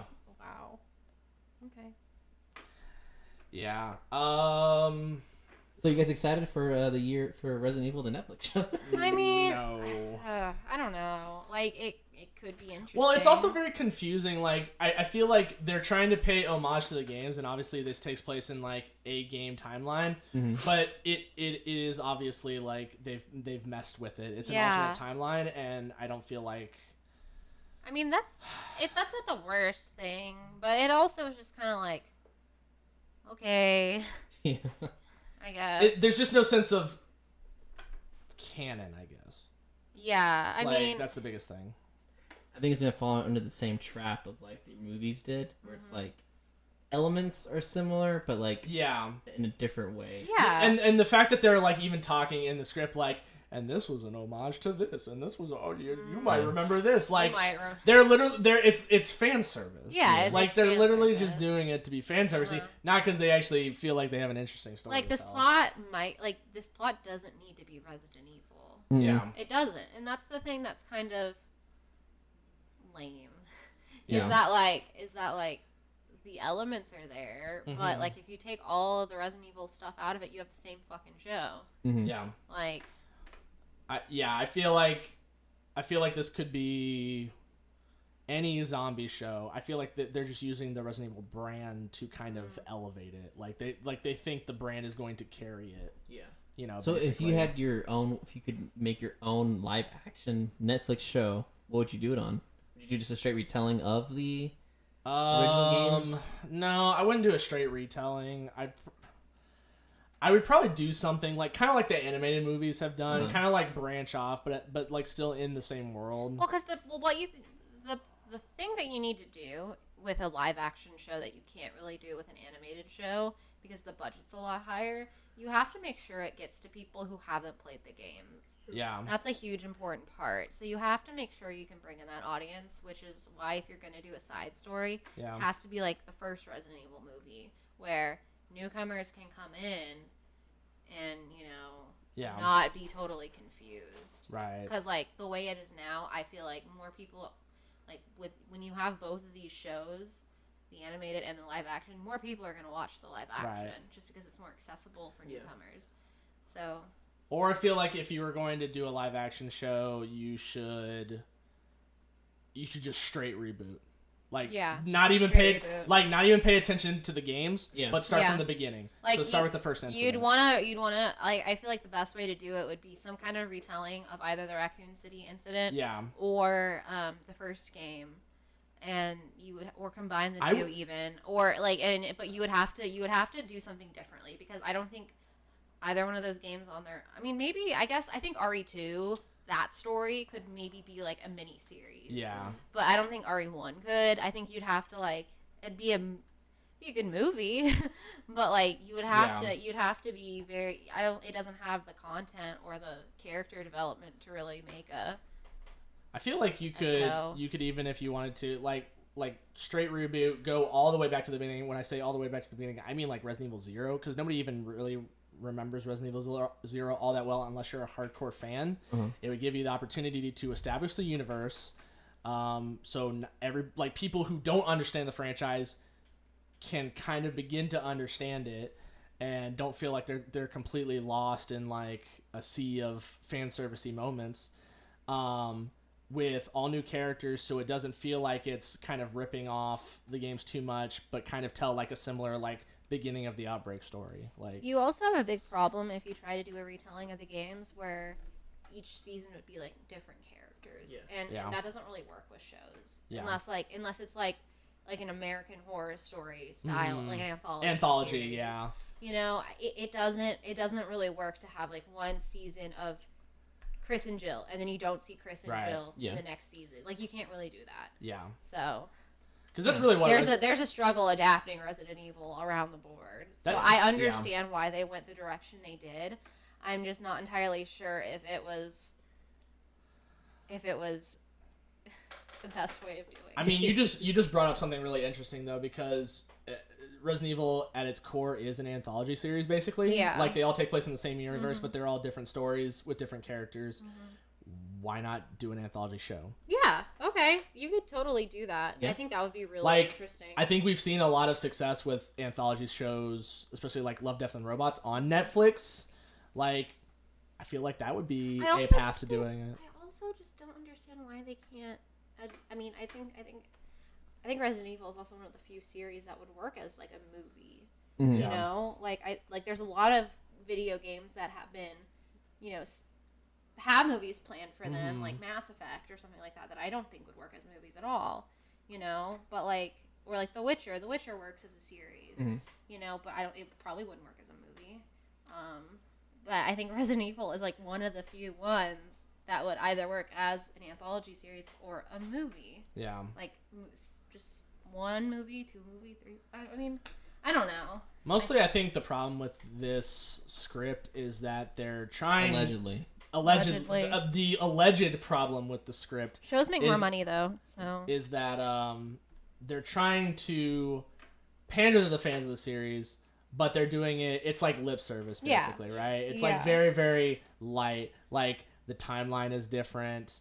The fact that Albert Wesker is still alive is different. The fact that he's a hashtag nice guy. Yeah. Like, they're... I hope he talks like he does in the games.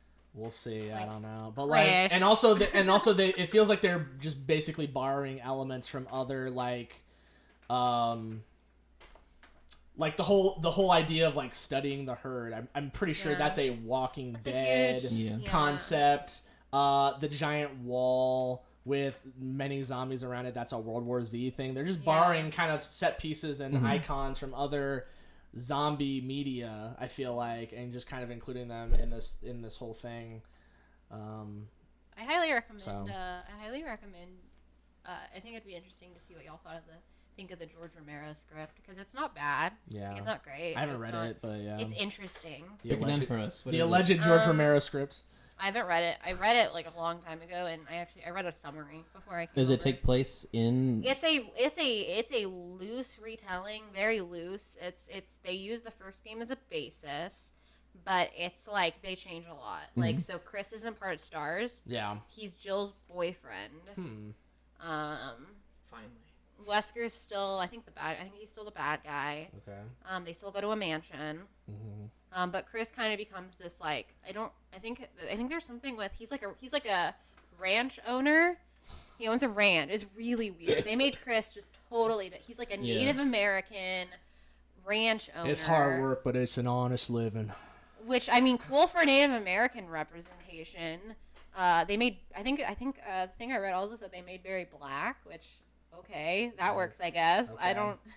But Okay. and then like I think there's something to do with Chris's property having to do something with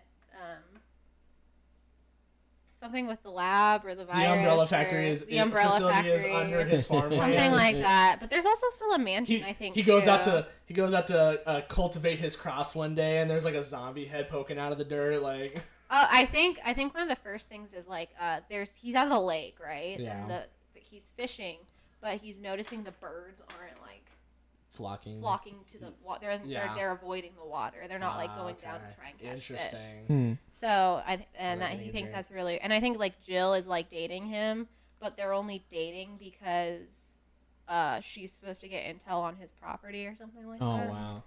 Um, My boy being played. I don't know. I don't remember if Rebecca's in it or not. but Chris kind of becomes this Wow. unwilling participant in the Okay. story. So it's an interesting concept. Yeah.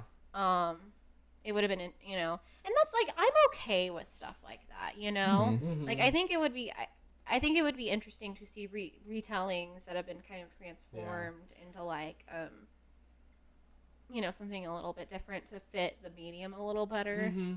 But Well, 'cause you can't have like just like you can't do yeah. a movie of just people walking in corridors. And... Yeah, exactly. Like, this is kind of on topic with this, but like the Castlevania animated series, that was actually an idea that I had. I thought Castlevania would make a great property to translate, but then I was also like, man, how are you going to translate a guy walking down, whipping candles, ripping open walls to find pork chops, and like no dialogue? Because the games are singular experiences for the most part. There's no, like, the original games at least. Yeah. So, and there's like no dialogue. So how are you going to translate that to a medium where you need like dialogue, or like, is it all just gonna be subtext? Like, you know, so. And then they did the same thing to Silent Hill. But yeah, exactly. Like all of the, like, I don't know. I personally, I think video games have demonstrated that they're more than capable to carry their own stories, and they don't need to translate to movies or television series. I feel like at this point, the whole video game tie-in movie TV show thing, they need to stop that, separate that. I think I haven't seen The Witcher, but I think the only reason that kind of works is because it's also a book. It was a book before it was a game. Yeah. So like you kind of have two things you can take from. I think it also works too because the first season at least is based on the original short stories. Yes. And then the next couple seasons are based on the actual books. Yeah. So, well, we're almost at like an hour and 45 minutes. Rip. So I think this is a good stopping point. I think so too. Yeah. So yeah, we're just gonna end it there. Yeah. Thanks for joining us on this journey throughout Resident Evil. Yeah. Thank you, Emma, for Of course. for coming on. I think you're like the most knowledgeable on of stuff the like evil. that. Yeah. You're like Of the evil. master of knowledge. Master of knowledge. You're the Thank you. master of unlocking knowledge. Yeah. Thank you for unlocking the Resident Evil knowledge on us. Of course. All right, guys. All right, guys. We'll see catch you later.